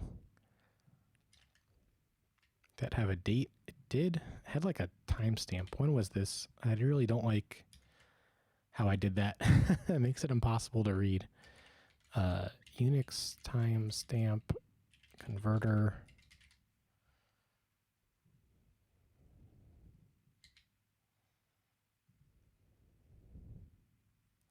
Wow, it's about 2 years old.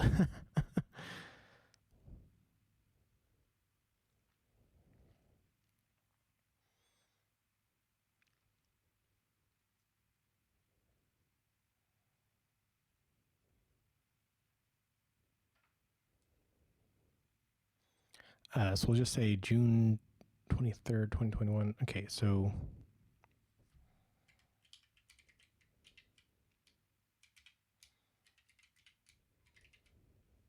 was there a time? 12:35.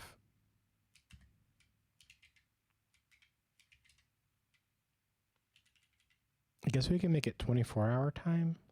So that would be... Oh, that is already 24-hour time.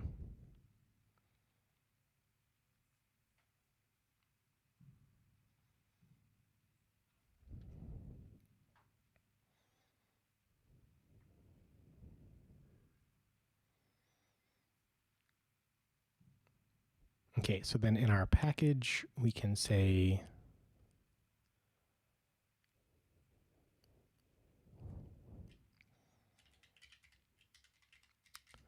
resources. And then we can say, how does this work again? Copy, I want to say samples. Is that going to work? The scheme is no longer available.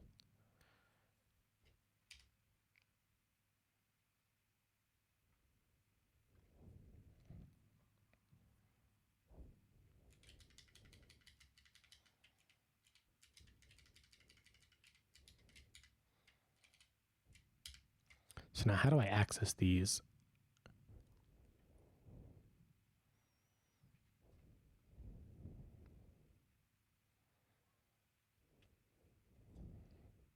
So I think I say something like bundle dot, it's not main, it's module.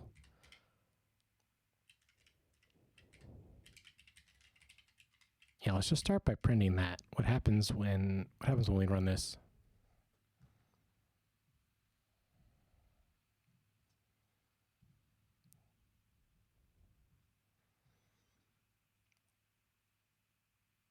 It doesn't look like it printed anything.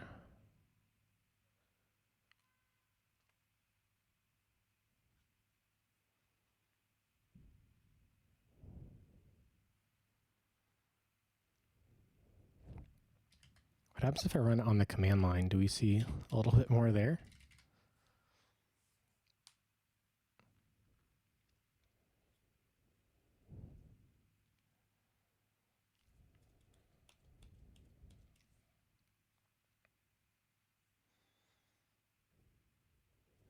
Oh, there we go. So if we take a peek in there, yeah, we see it. Cool. Okay, here we go.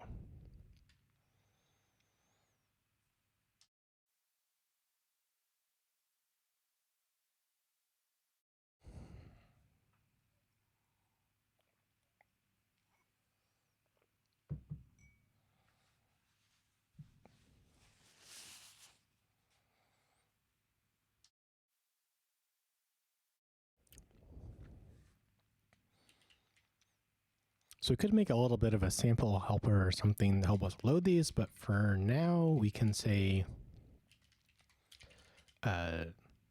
data contents of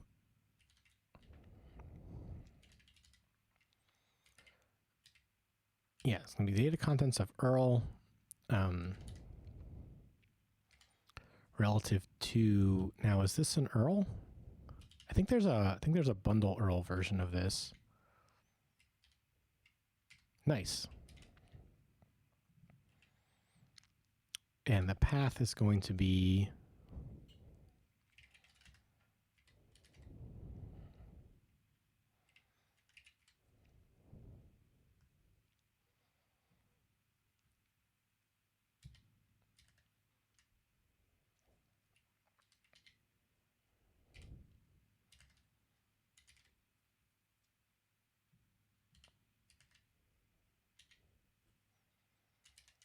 something like that. So this will be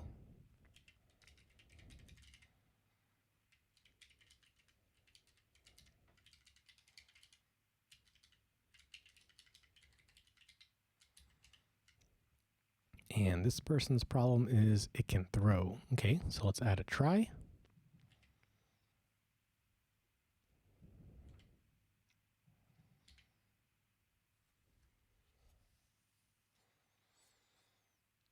Yeah, so we kind of want like the date and the like the sub feed name, like, because the feed is like the escalator and elevator alerts feed. Then there's a date, and then there's like the which file from that session, the current equipment and the upcoming.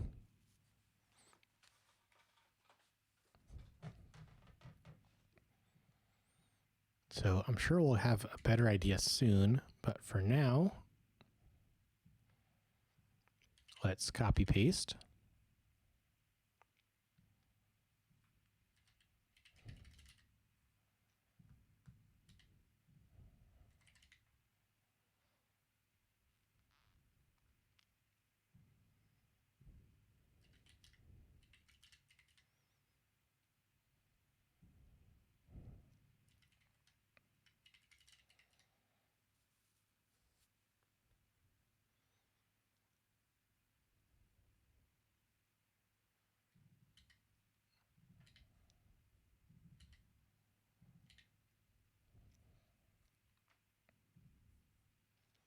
Cool, let's just run the file, see what happens.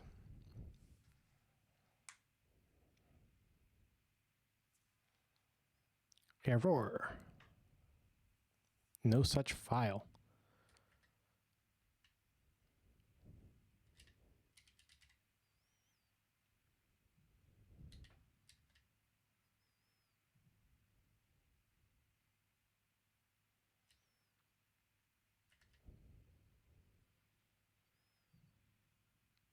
Oh, these,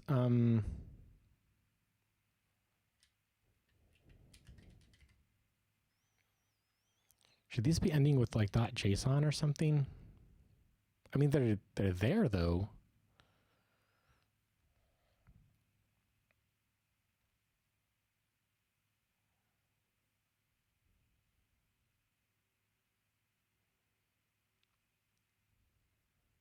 Couldn't be open because there is no such file. I think that file's there.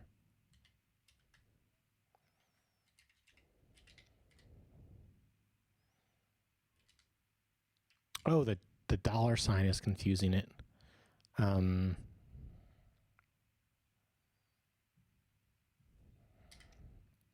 just rename those then.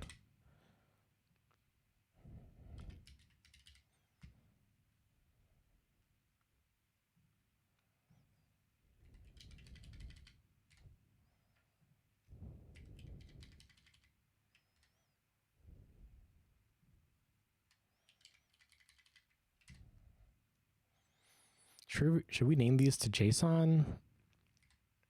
I'm not sure it matters. Well, let's see it. If we get too carried away with the names, let's see how far we got.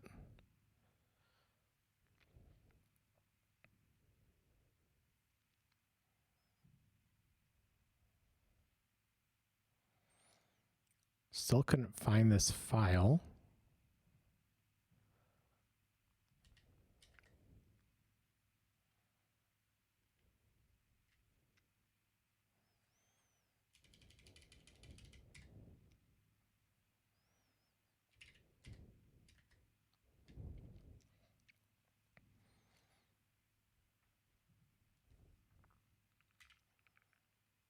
You need to like absolute URL it or something.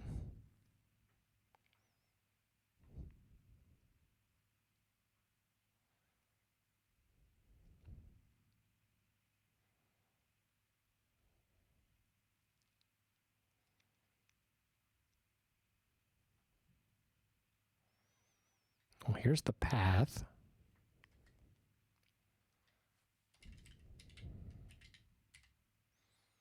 Yeah, it does not see anything there. So if I CD to here, can't get to there. Can't get to there. It can get to here though. So what's in here? Contents.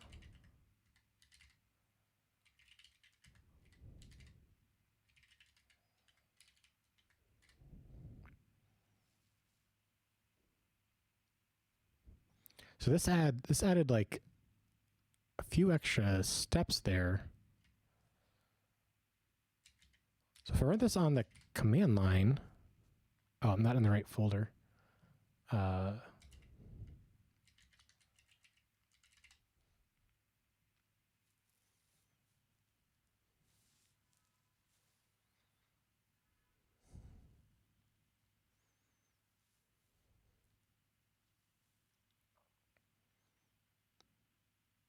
So from the Swift package manager, from the command line, it found the path fine. Just not inside of Xcode did it find it.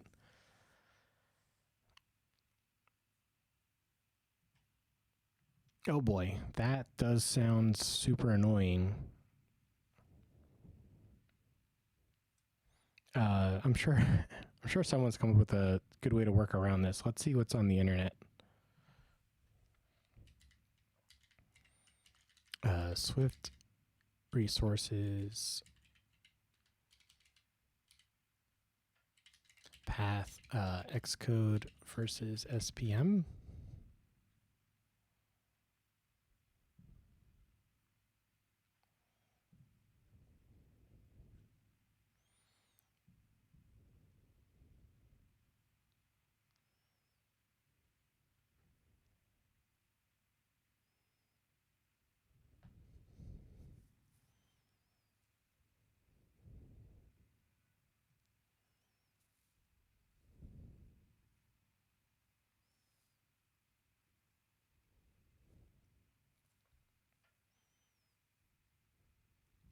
Comparable approach in Xcode, we manually add a resources reference to the Xcode project.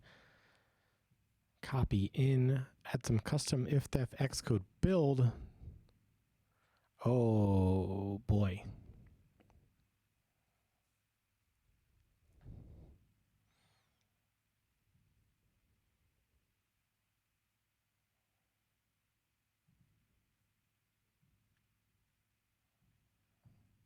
Oh boy.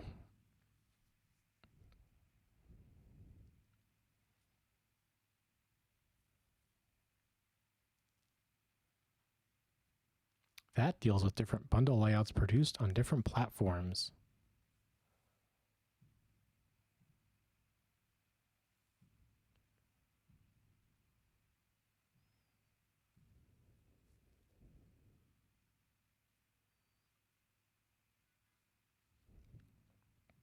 It flattens out the folder structure. Interesting.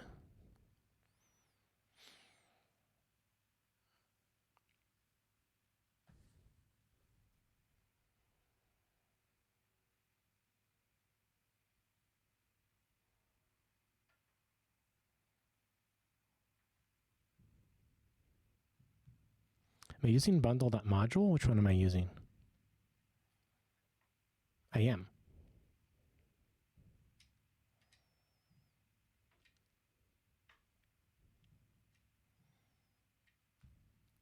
See if we can find some documentation on this. That's hopefully more up to date than Stack Overflow from a few years ago.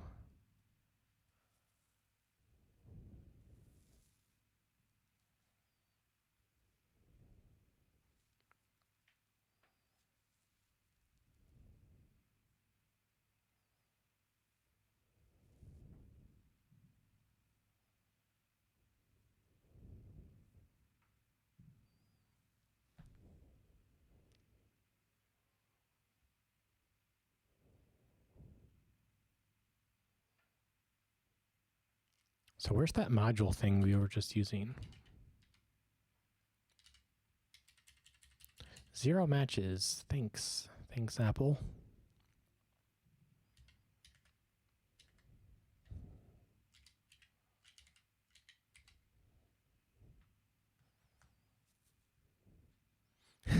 There's not even documentation for it. Oh boy.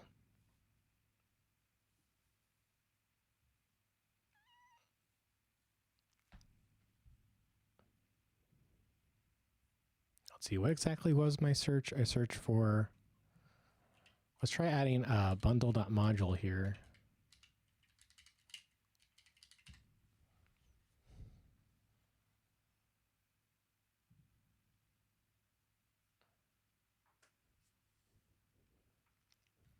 It is a little bit more recent.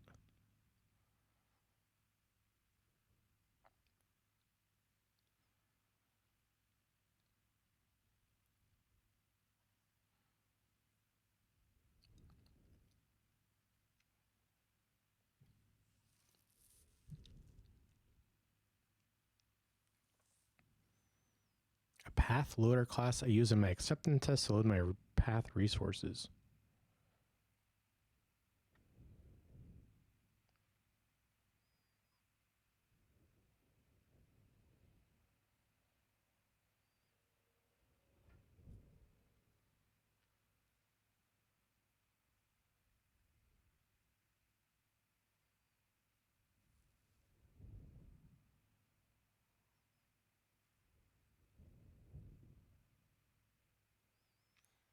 Guess what's annoying is that this is an SPM project and Xcode is moving the path around.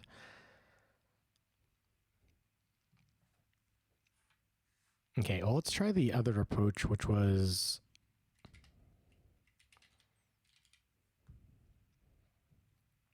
bundle.module.path for resource of type.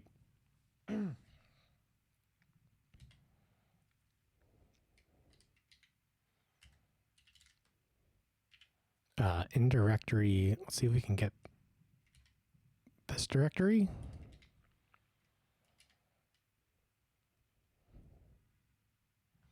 Let's comment out these for now.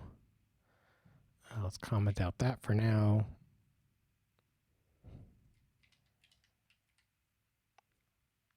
Is there an URL version of this? Oh, there is. Incorrect arguments.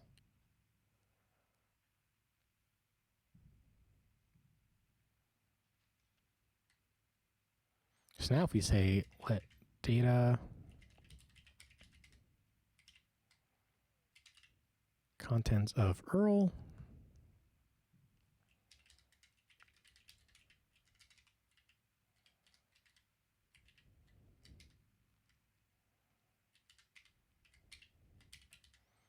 yeah, let's try force unwrapping.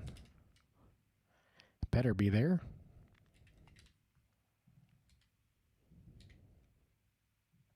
So let's see what happens.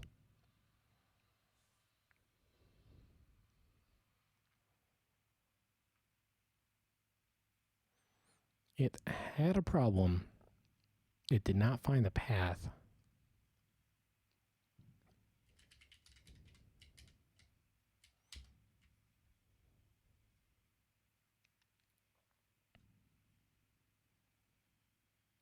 Oh, that time I found the path. I liked it when I put the samples in front. And it loaded some stuff. It's not 0. Amazing. So if I run that from the command line,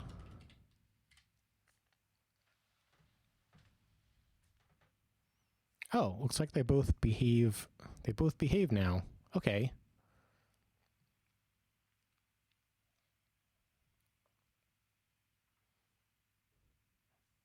Okay, I guess that's fine. Probably do want to have like a little bit of a helper here.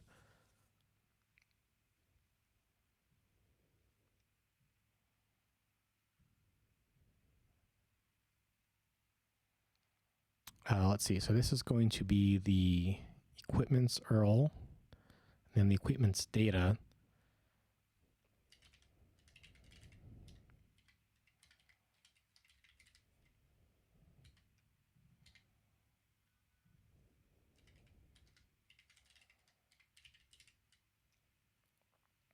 And I really, really want to make this a little bit nicer to use.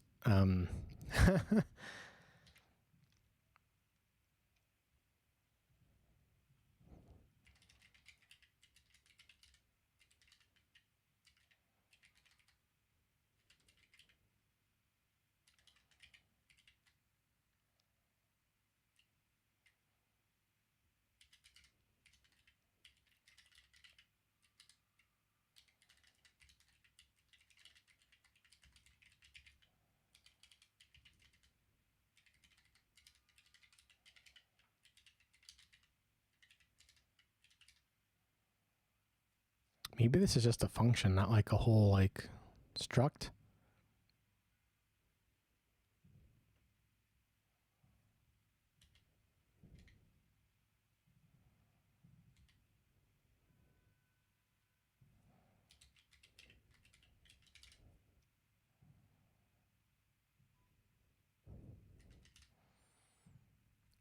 And I guess we can have the extension as a optional string that we pass in. And I think this needs to be backticked.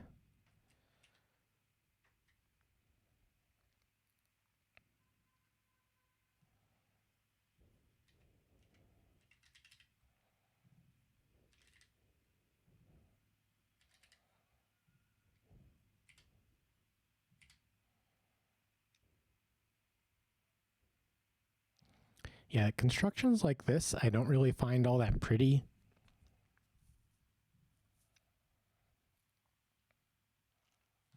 If I embed this into here, that looks even bigger.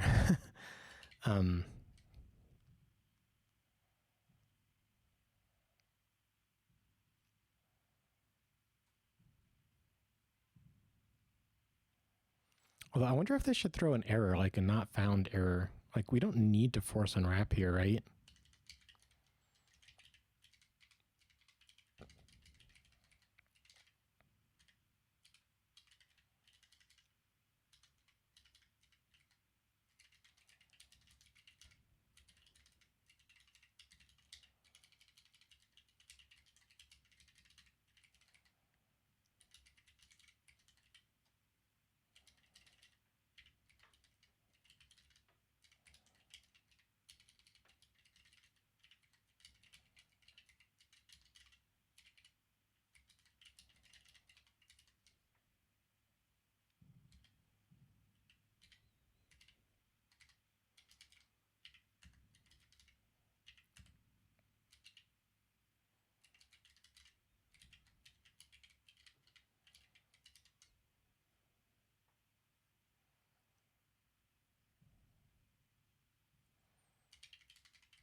Oops.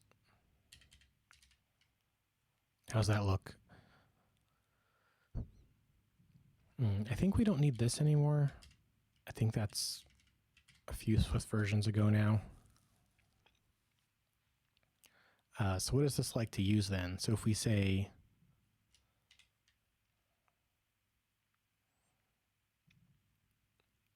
sample loader dot load. I guess we kind of want like the same name here and then like load a few files from it, right?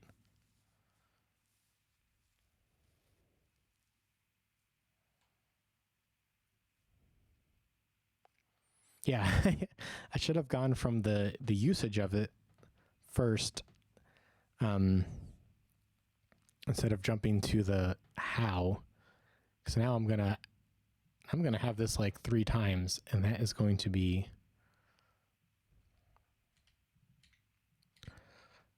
annoying. Maybe I want to like say like put the name here. So then it would be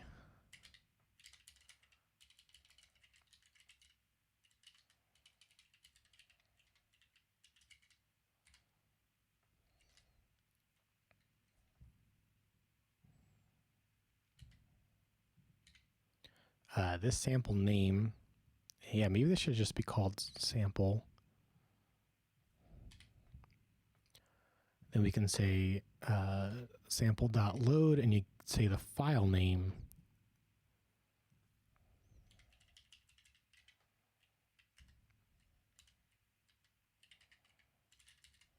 Yeah, that looks a little bit nicer.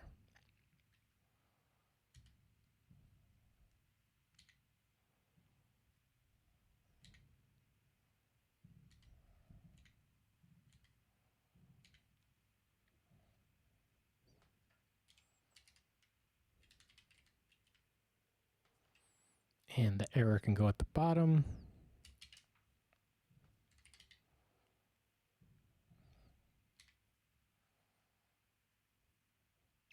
Still got this big chunky thing.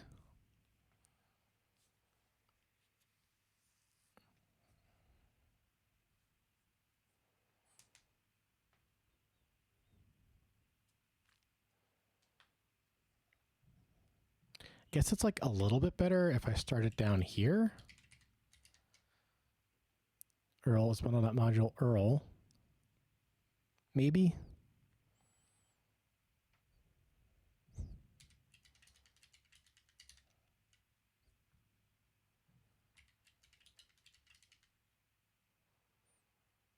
Yeah, none of these are particularly inspiring.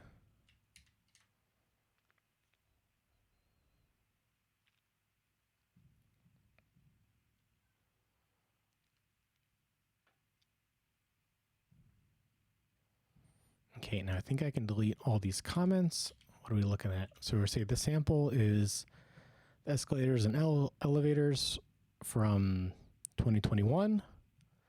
Load the files from those. And I'm expecting this to fail. Hopefully there'll be more than 0 in there. Got 107.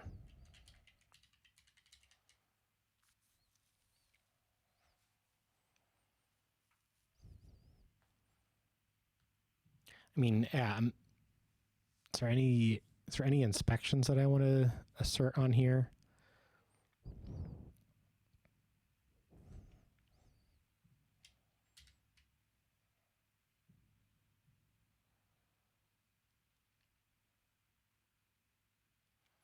I wonder if the samples should be in their own target, so that the main CLI we can like run a certain sample also.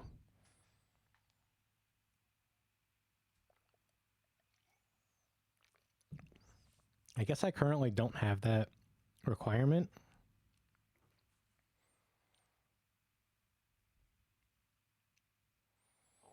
So that would be work that I possibly don't need to do, that I might not use. So I guess I'll hold off on it for now, but it was something I was thinking about. Like, you can kind of see it Like I have this command set up to like record a sample.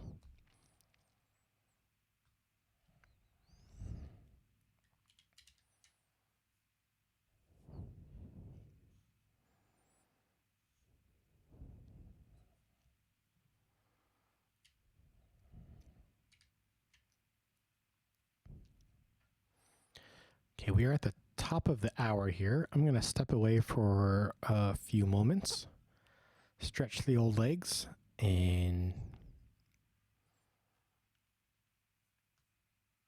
I'll be back in a little bit.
Hey everybody, welcome back. We are writing some tests for the backend for the server for Underway, which is my subway app for New York. And we were using the Swift Package Manager resources to store samples. And we just exercised that. We loaded a sample and ran the transform and saw that we got some elevator and escalator alerts.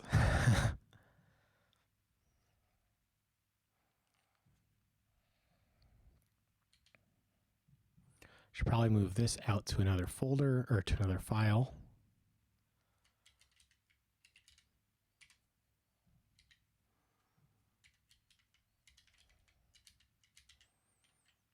Delete it here.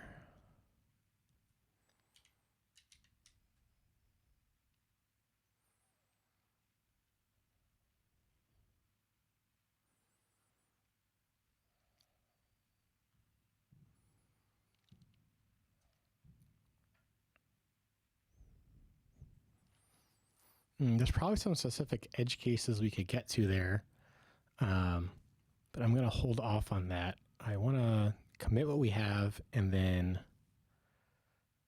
kind of start writing some tests around the main transform. These are kind of supporting ones for other data sources that we use, not the main subway arrivals one.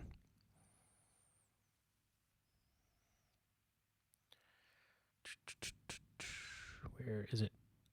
Here it is.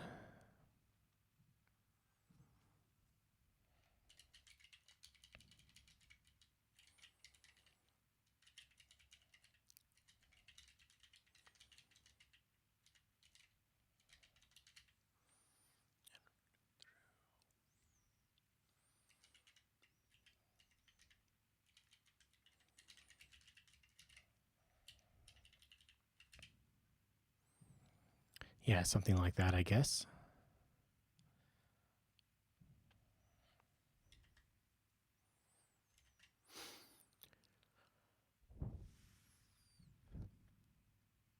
Yeah, I don't know why it says that, because if I push from the CLI, it says it's up to date, and then this is up to date too. I don't know why that error happens sometimes. I feel like it only happens on stream.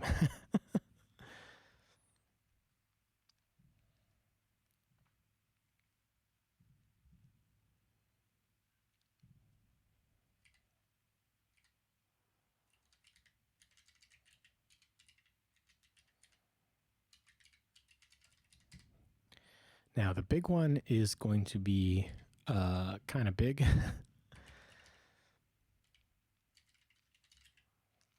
I guess I was doing the arrival times and the service alerts together. I would like to split those up the way that these other transforms are kind of on the side. So I feel like that's just processing time that doesn't need to be done on the most real-time sensitive part, the arrival times.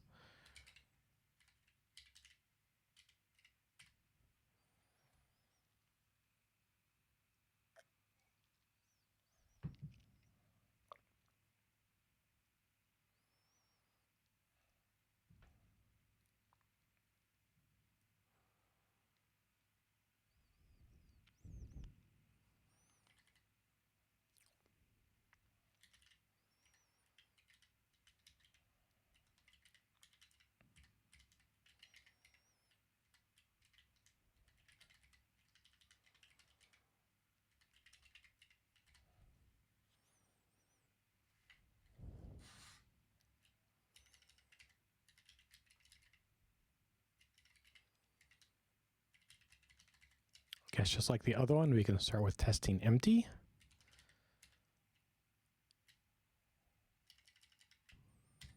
Let's see, what's the main part of this thing called?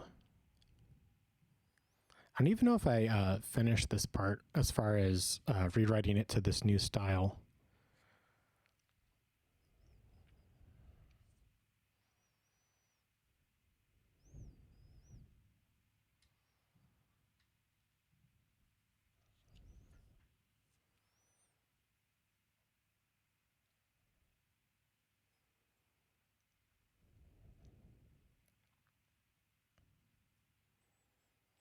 Yeah, so it looks like this has its own logger, and it'll either just take in some data, which will be great for testing, or it can connect to Redis and get the data from there.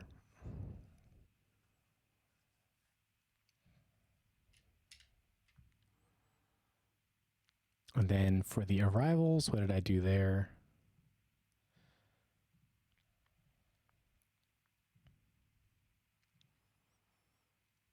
A lot of this was just kind of copy paste to get it into this new structure, which is going to be easier to use. Then I can go back later and clean it up more.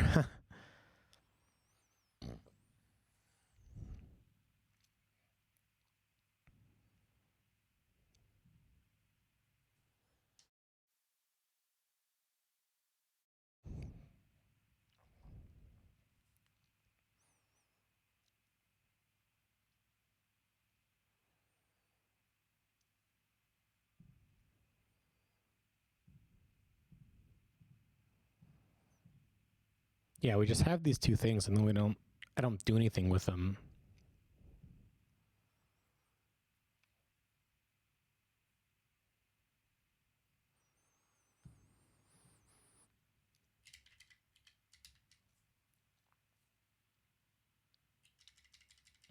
Because yeah, this stores it to Redis again. It makes the feed, stores it to Redis, so that when the mobile apps request the feed, it's right away. There's no just-in-time processing. It's just get the feed out of Redis and send it on down.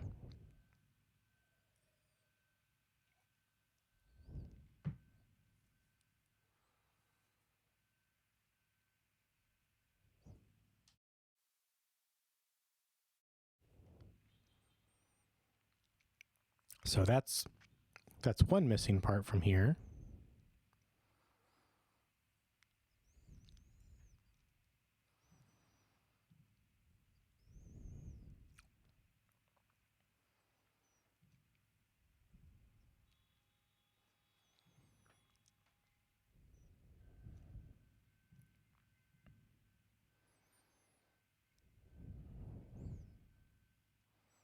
So I guess I need some kind of like combiner and then store it back in Redis or something.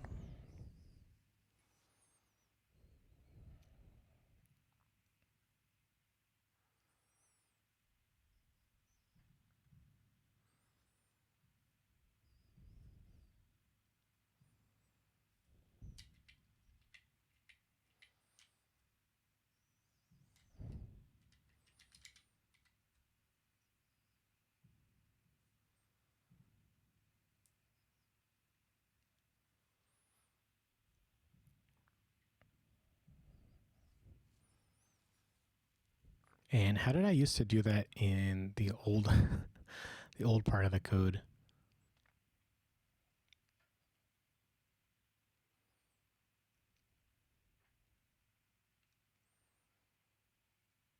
I can't even find it. Oh, here it is. Sources, transforms. Yeah, I had this whole exporting thing. Oh man, this is gonna be a pain.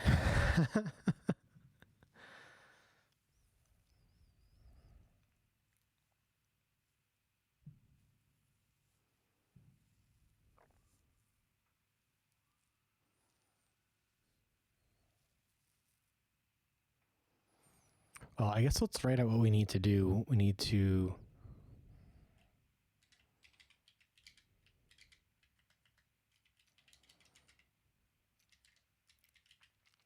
retrieve additional data from Redis, such as the close stops that we did, and another transform, and the ENE alerts, the elevator and escalator alerts from the other just transform that we just wrote a test for. We need to combine them all, export And we have a couple of ways that I export this. One is JSON, and one is as an SQLite database.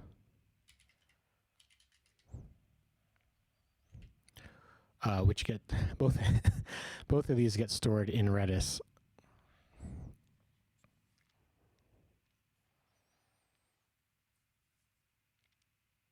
And man, it's kind of funny going back through this code because man, this is doing so much. There's a lot to be proud of and a lot to clean up.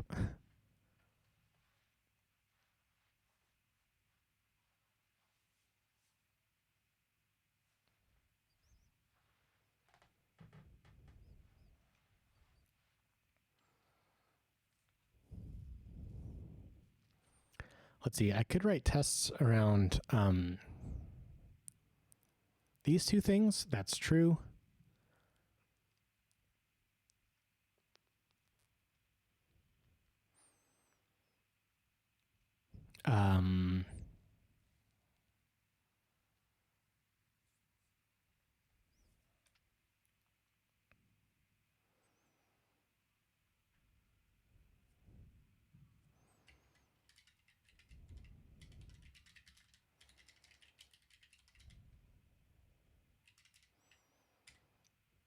Yeah, here's all the stuff that goes in here.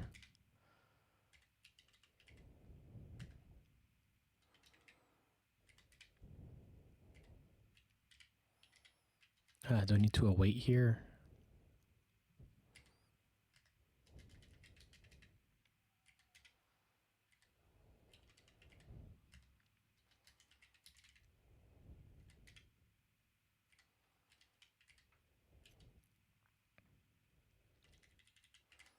And then these, as specified here, we need to grab these out from Redis. So how are we going to do that?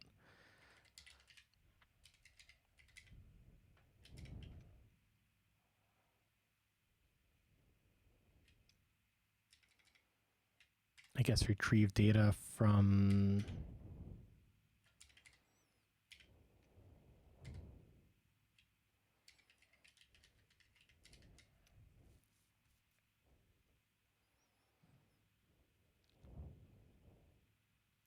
So this is going to be a data. So then I'm going to transform it into a type, which is going to go back out as a data. Yeah, I guess I do need it as a type because of the multiple ways I export it.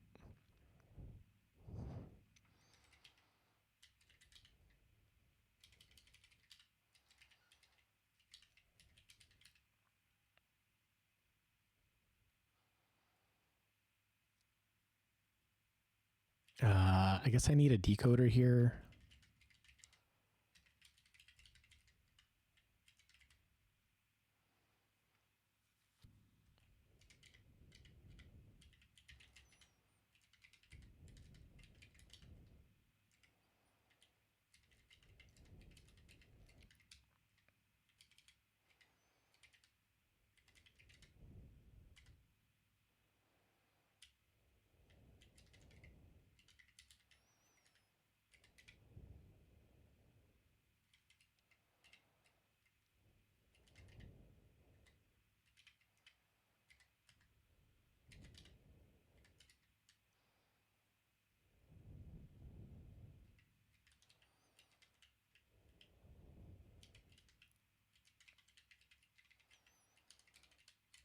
I guess I'll just be the empty list if it's missing.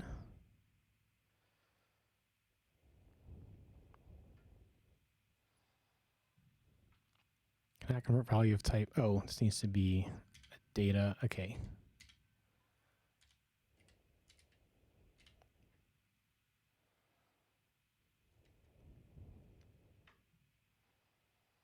Now the data needs to be force unwrap. That's fine.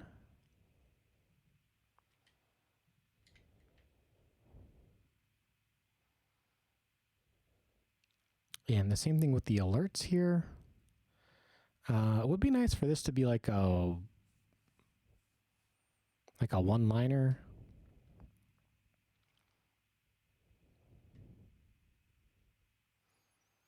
do this. Yeah, this just gets data and returns it. It would be nice if it kept track of the type, because then the person using it has to remember what type to decode from it.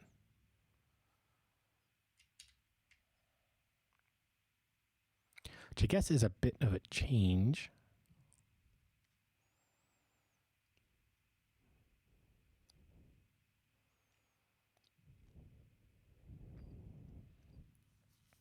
Yeah, this is where we store it.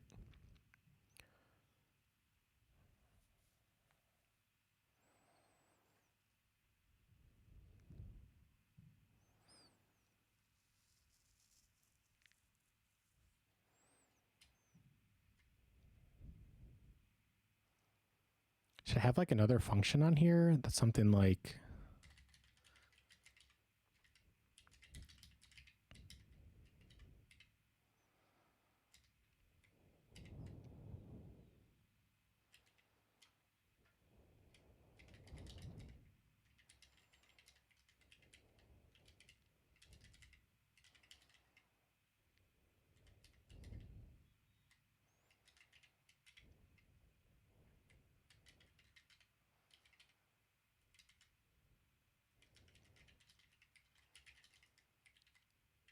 something like this? And that's like a retrieve also.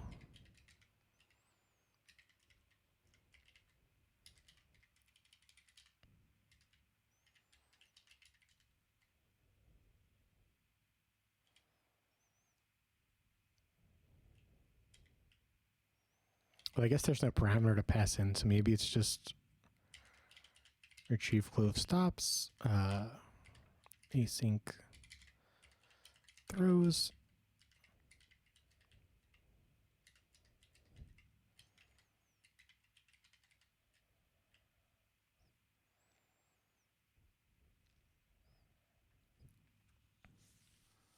I guess that ties this to the underway core library. I guess that's okay.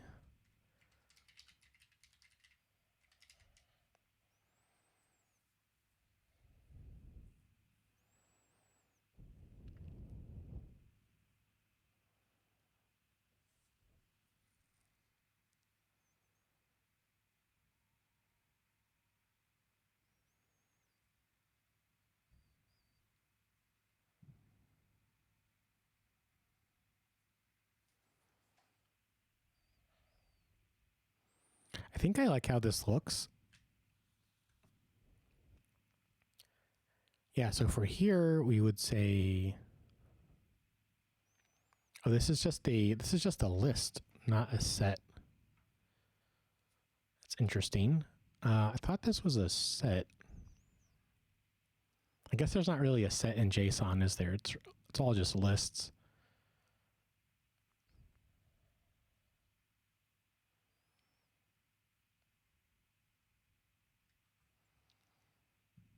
Yeah, I mean, I use a set to help dedupe it.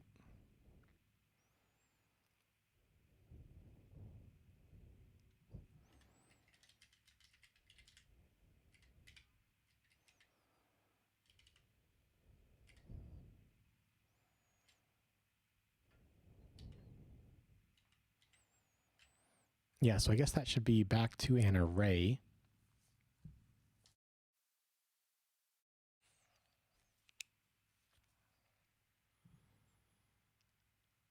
I have too many tabs open. Where am I? Yeah, I wanted to change this back to an array.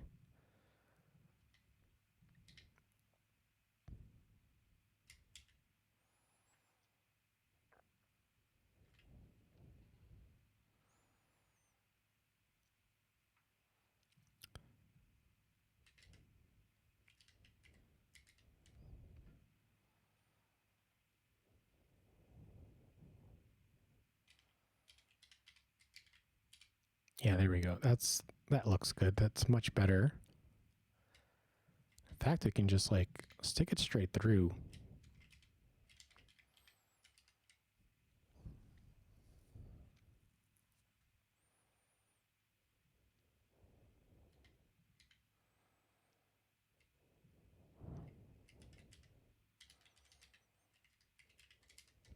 can go ahead and define that one too while we're over there.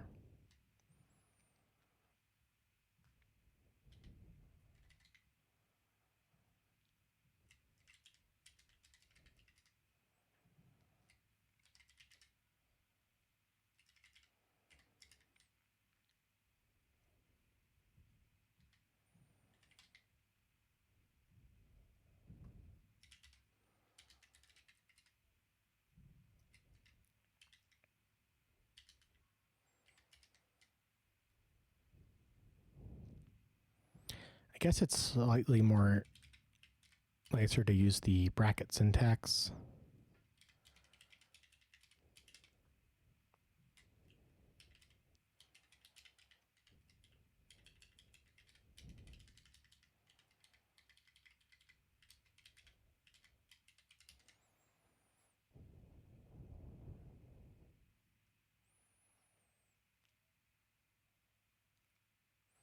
So now we can implement this stuff. Okay, so to store it,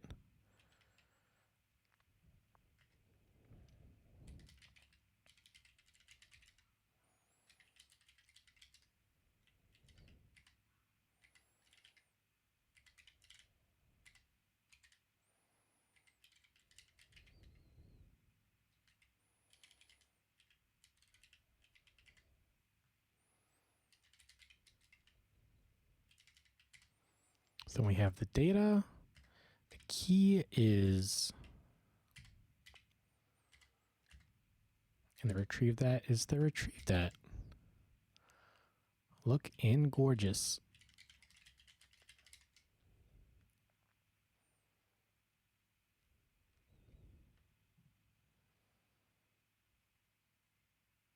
Oh, this needs to be async and throws. Yeah.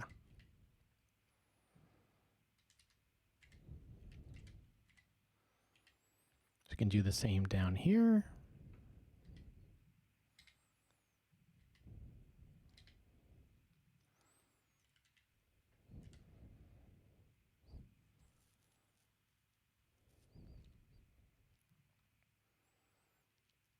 Very, very nice. I feel like these maybe go in like an extension or something, because this file is getting a touch large for just hit line 100.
All right, we need to unwrap this. Then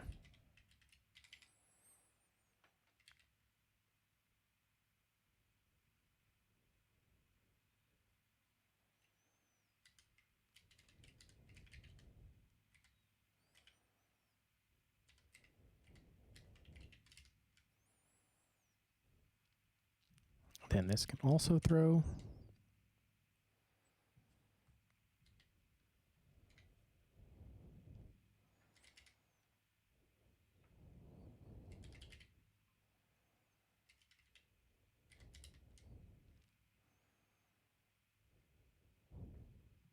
Yes, there's some similarities here. We can probably clean this up a little bit further, but I think that's fantastic for now.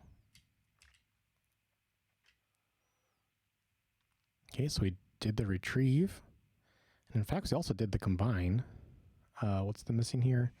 Oh, this is supposed to be a set. That's true, but we can just...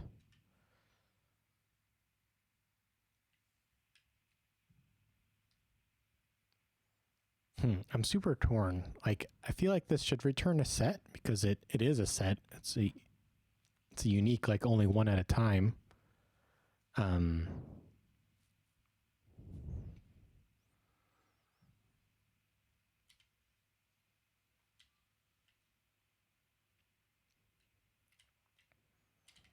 but I feel like Redis. Hmm.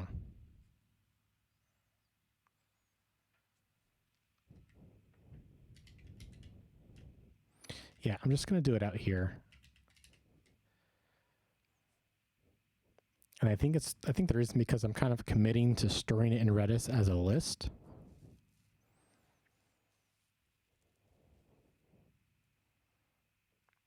All the set math is happening outside of Redis.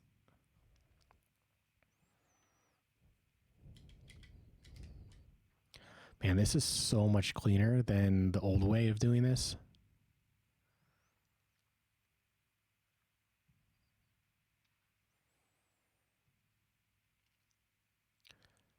Muga says, "Are you Indian?" Hey, how's it going, Amuga? I am from New York City. And then, so the last thing to do would be to export.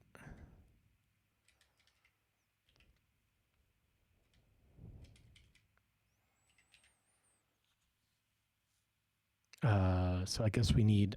So I'm storing this in a different Redis actually, because I have one Redis on the back end for all of the transforms and stuff and retrieving all the data. But then when I want to serve something to one of the apps, I want that to be kind of as quick as possible. I don't want any kind of server side traffic kind of bottlenecking that. So I have a separate Redis, which I haven't set up yet for these purposes here.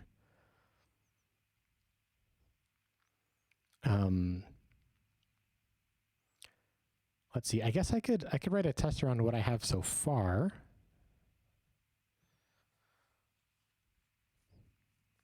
Or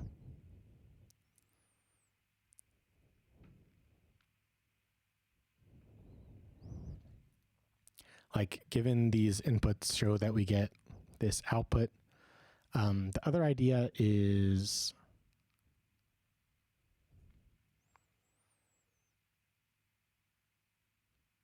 I'm not sure where exactly to cut this through. Amuga asks, "Is this your first app?" No, it is not. I've been working on this one since about 2016. It is in the App Store for both iOS and Android. Yeah, it's a good time. Some people seem to really like it.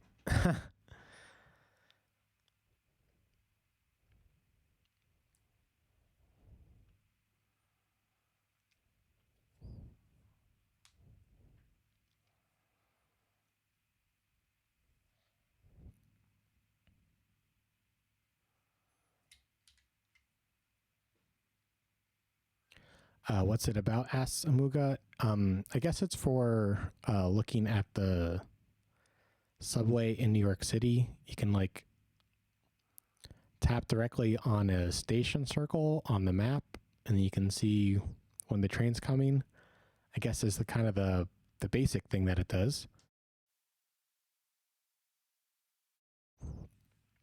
What's also unique about it is it uses the official subway map of the MTA. I paid them a licensing fee for that privilege.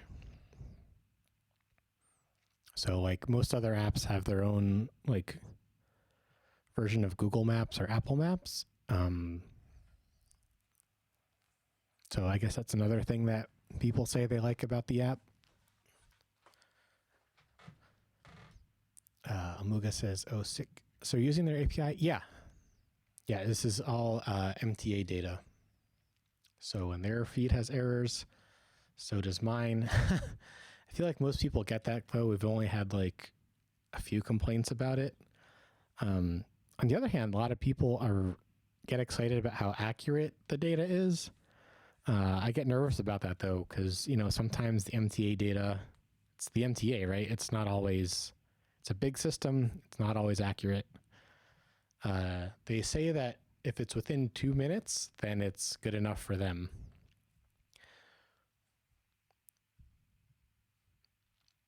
Which I would I would like them to see do a little better than 2 minutes. I do understand some of the problems that they're facing with on why it's that, but anyway, yeah, people seem to like how accurate it is. And I've thought, long story short, people like how accurate it is, and I've thought a lot about its shortcomings as far as accuracy.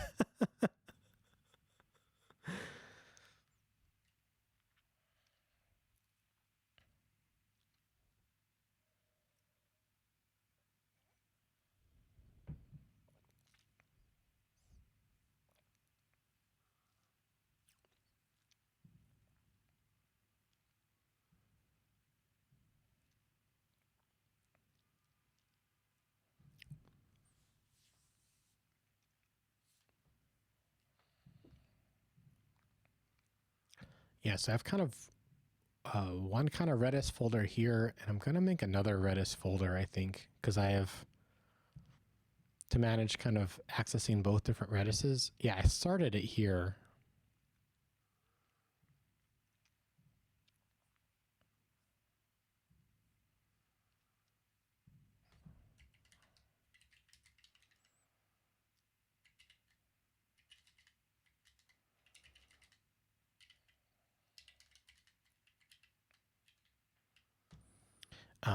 Let's see. I don't. Well, actually, let's commit what we have first before moving forward.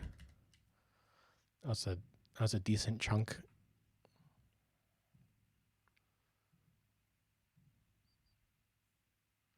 Although this doesn't compile, let's. I guess we just don't have to commit that file.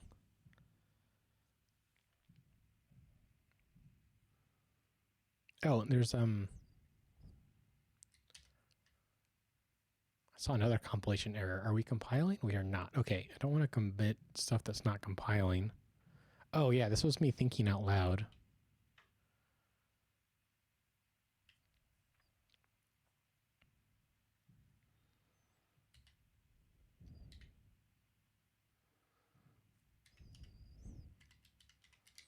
Right, I was in the middle of thinking through this and didn't actually.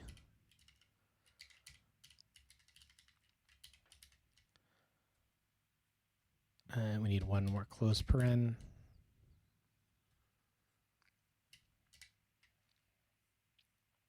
And probably the same thing for, yeah, over here.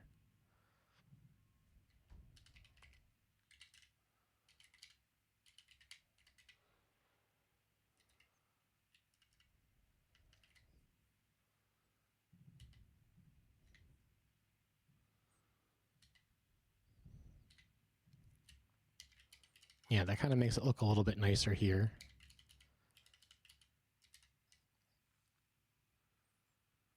Amuga says, I mean, if you're using the MTA data, it should be most accurate. That would be nice, wouldn't it?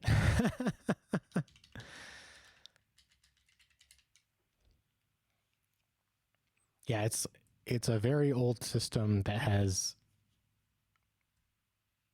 It could be more accurate, and they know it. There's just some really old systems in place that are difficult to work with, and lots of other problems too. There's a lot of rounding errors, they say, which is why they go for that 2-minute accuracy window.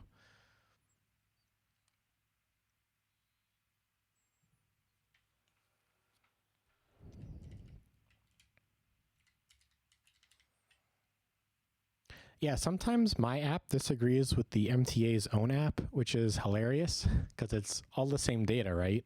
So what's going on? What is going on?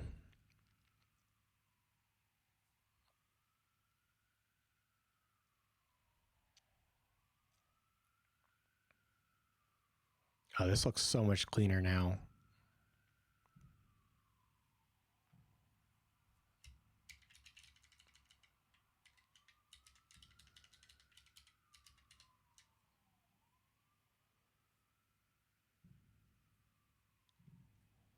Yeah, we can just, there we go. Now we're compiling.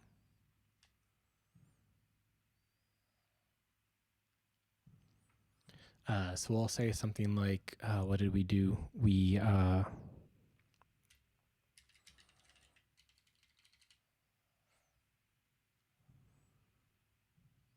this is the main bit right here.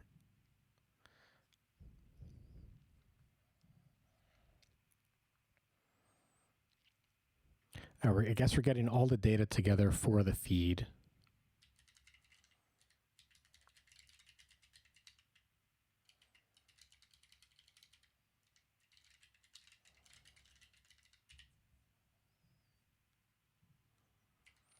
Amuga asks, how does Google Map track their data?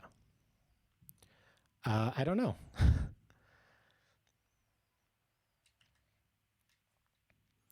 I think they use the same feeds, but I don't know. Maybe they have another feed or something. I don't know. I don't know what Google does.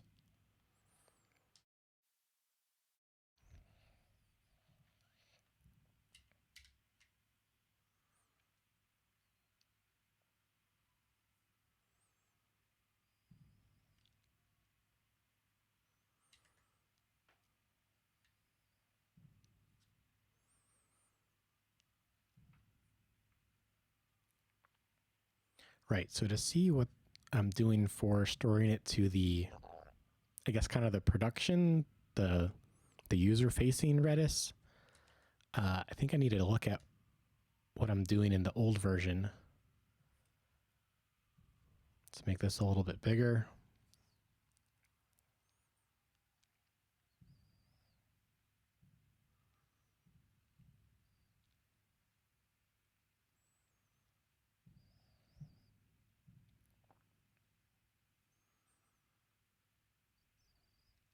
Yes, here it does the transform, and it returns the feed. Okay, so who's using this?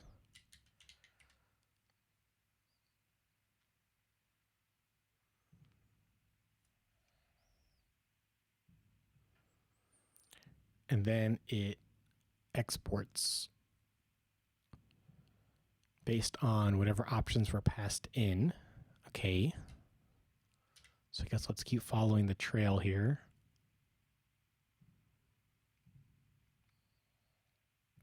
I'll be so excited to delete all this code.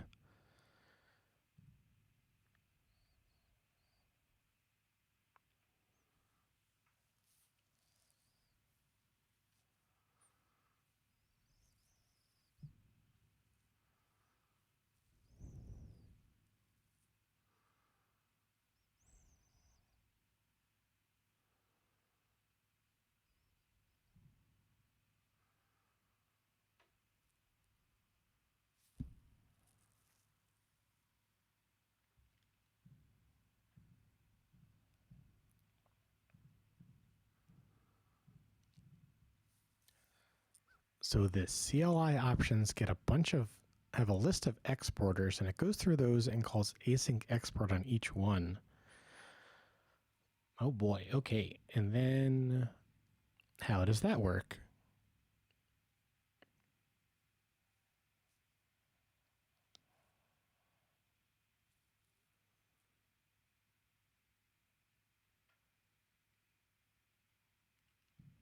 Is that one of these? Yeah, here's the async exporters. I guess where's the part where it stores it in Redis?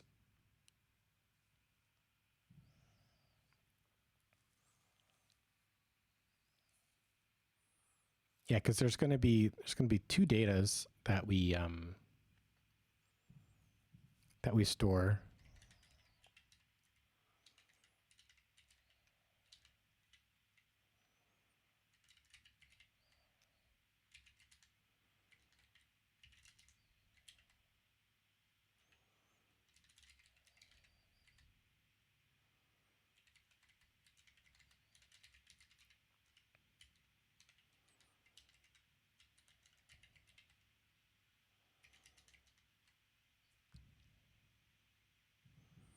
I guess this could go inside. We don't need to say that it's data. Just then lower caps this.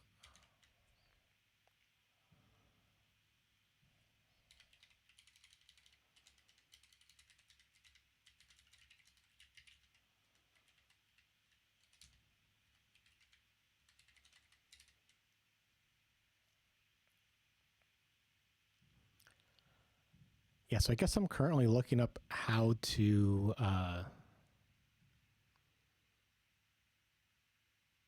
that's not what I'm looking up. This is just pretty straightforward. This is just storing stuff in Redis. I can come back to that.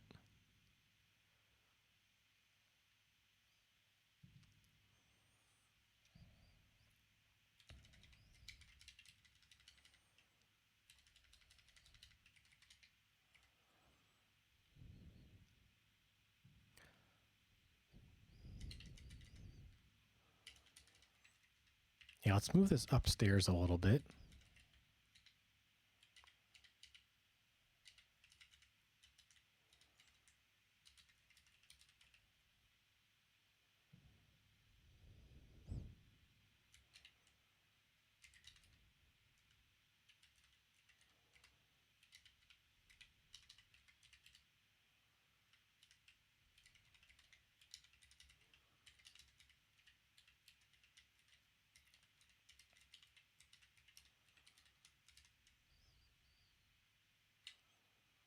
There we go. Now everything's in memory. We can shut down this other Redis.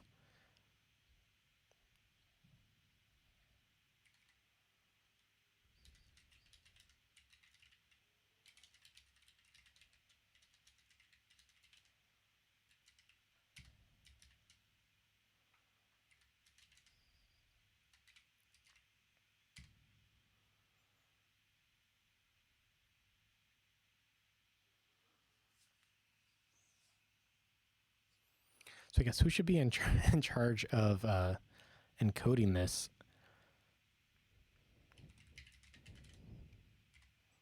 I mean, it would be nice to just pass this in, but I guess creating the SQLite data, that could be a little bit different.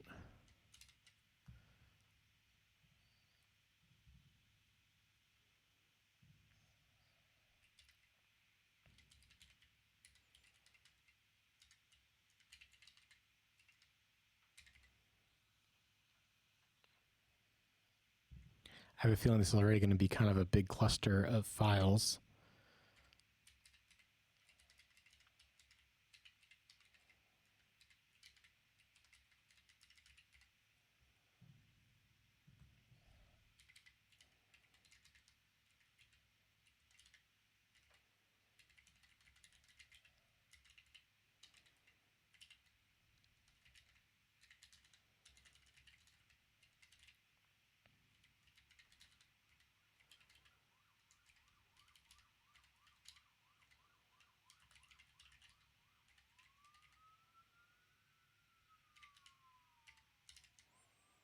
So I think that's kind of what I want it to look like.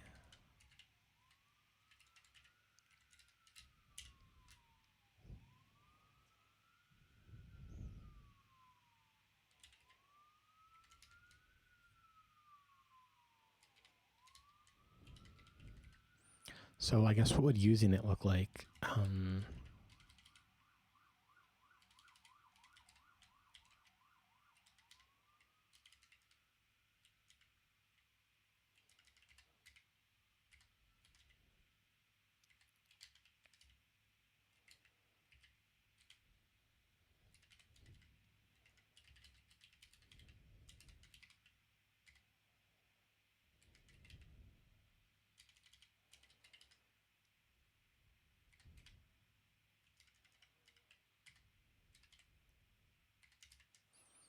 Something like that.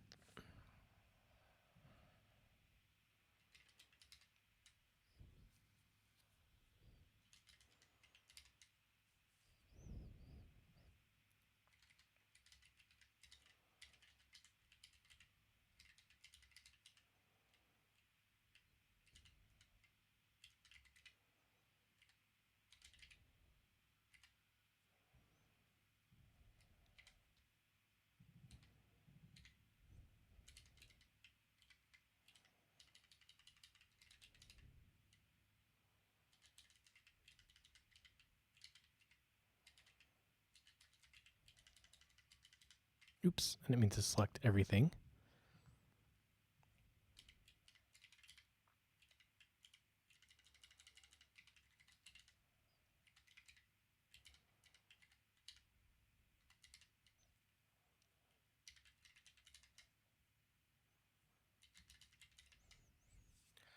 I guess that's kind of what I'm thinking. Think it'll be like process the arrivals and service alerts, get the feeds that we already transformed asynchronously in a different process, put the feed together, and then send it out. Now maybe the send it out bit could kind of peel off and go into a different file.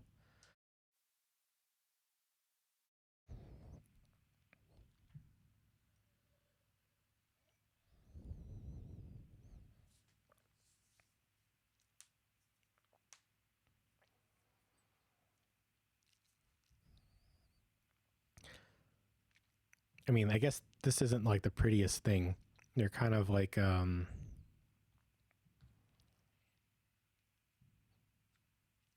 feel like this wants to be in another function or something, but not yet.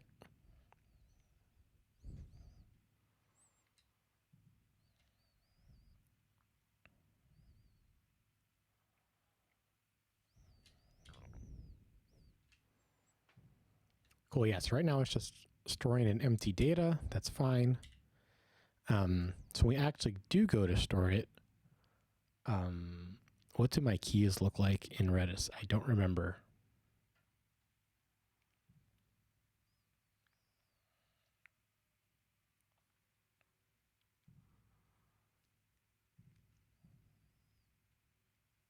That's the mechanics of exporting it to SQL.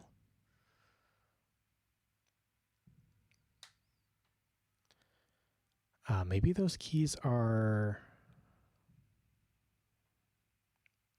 over here.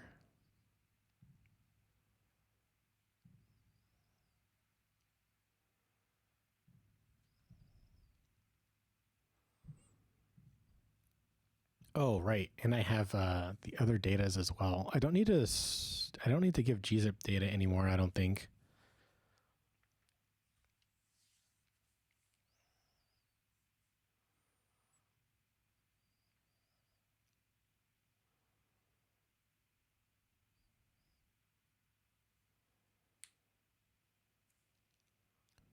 What's an mset? I don't remember in Redis. Let's look that up real quick.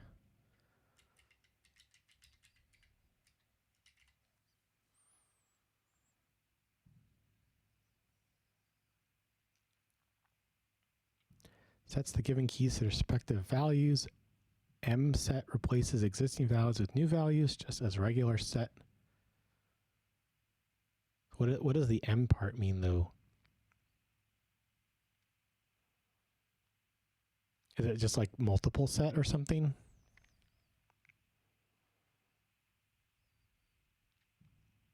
Oh, yeah, it looks like it. And you can just get one of those.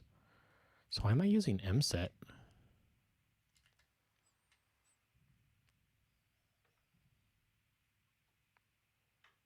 Oh, I see. It's a dictionary of keys to values. I got it.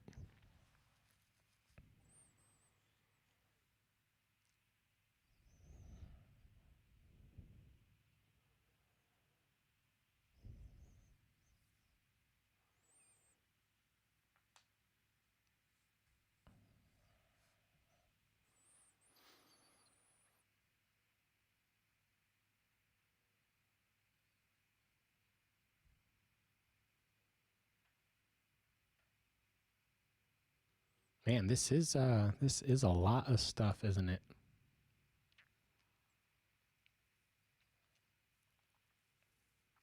Can't believe it works. Like the whole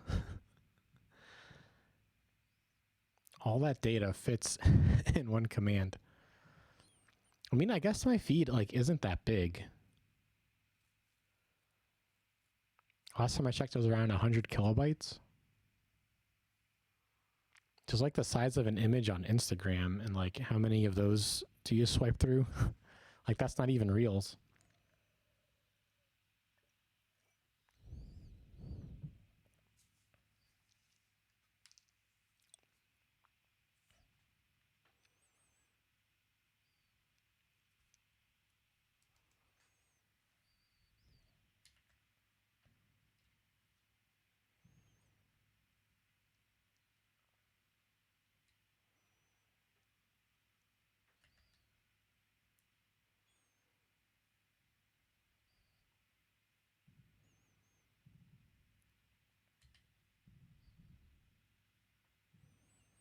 Yeah, I wonder at some point if I'm gonna like overwrite this old Redis code and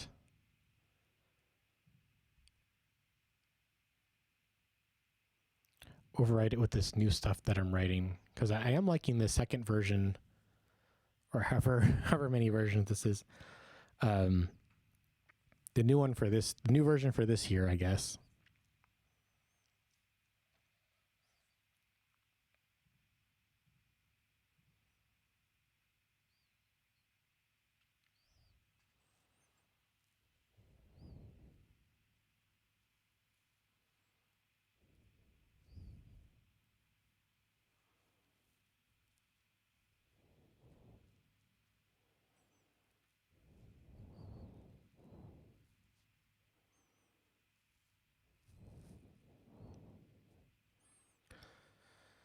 Let's see. I see we're coming up on the hour. Let's go ahead and commit what we have. What do we do? Getting ready to store into Redis.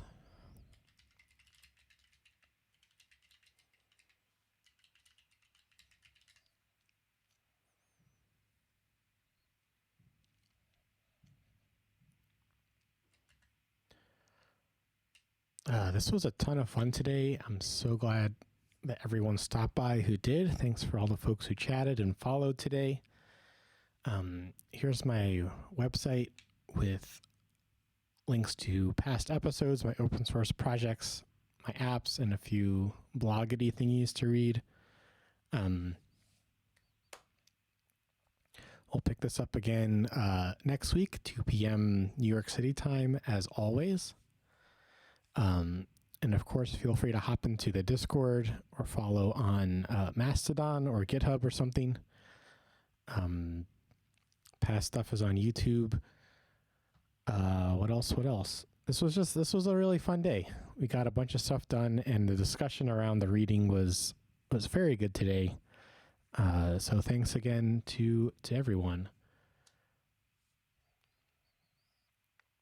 I feel like I should play like a going away song or something.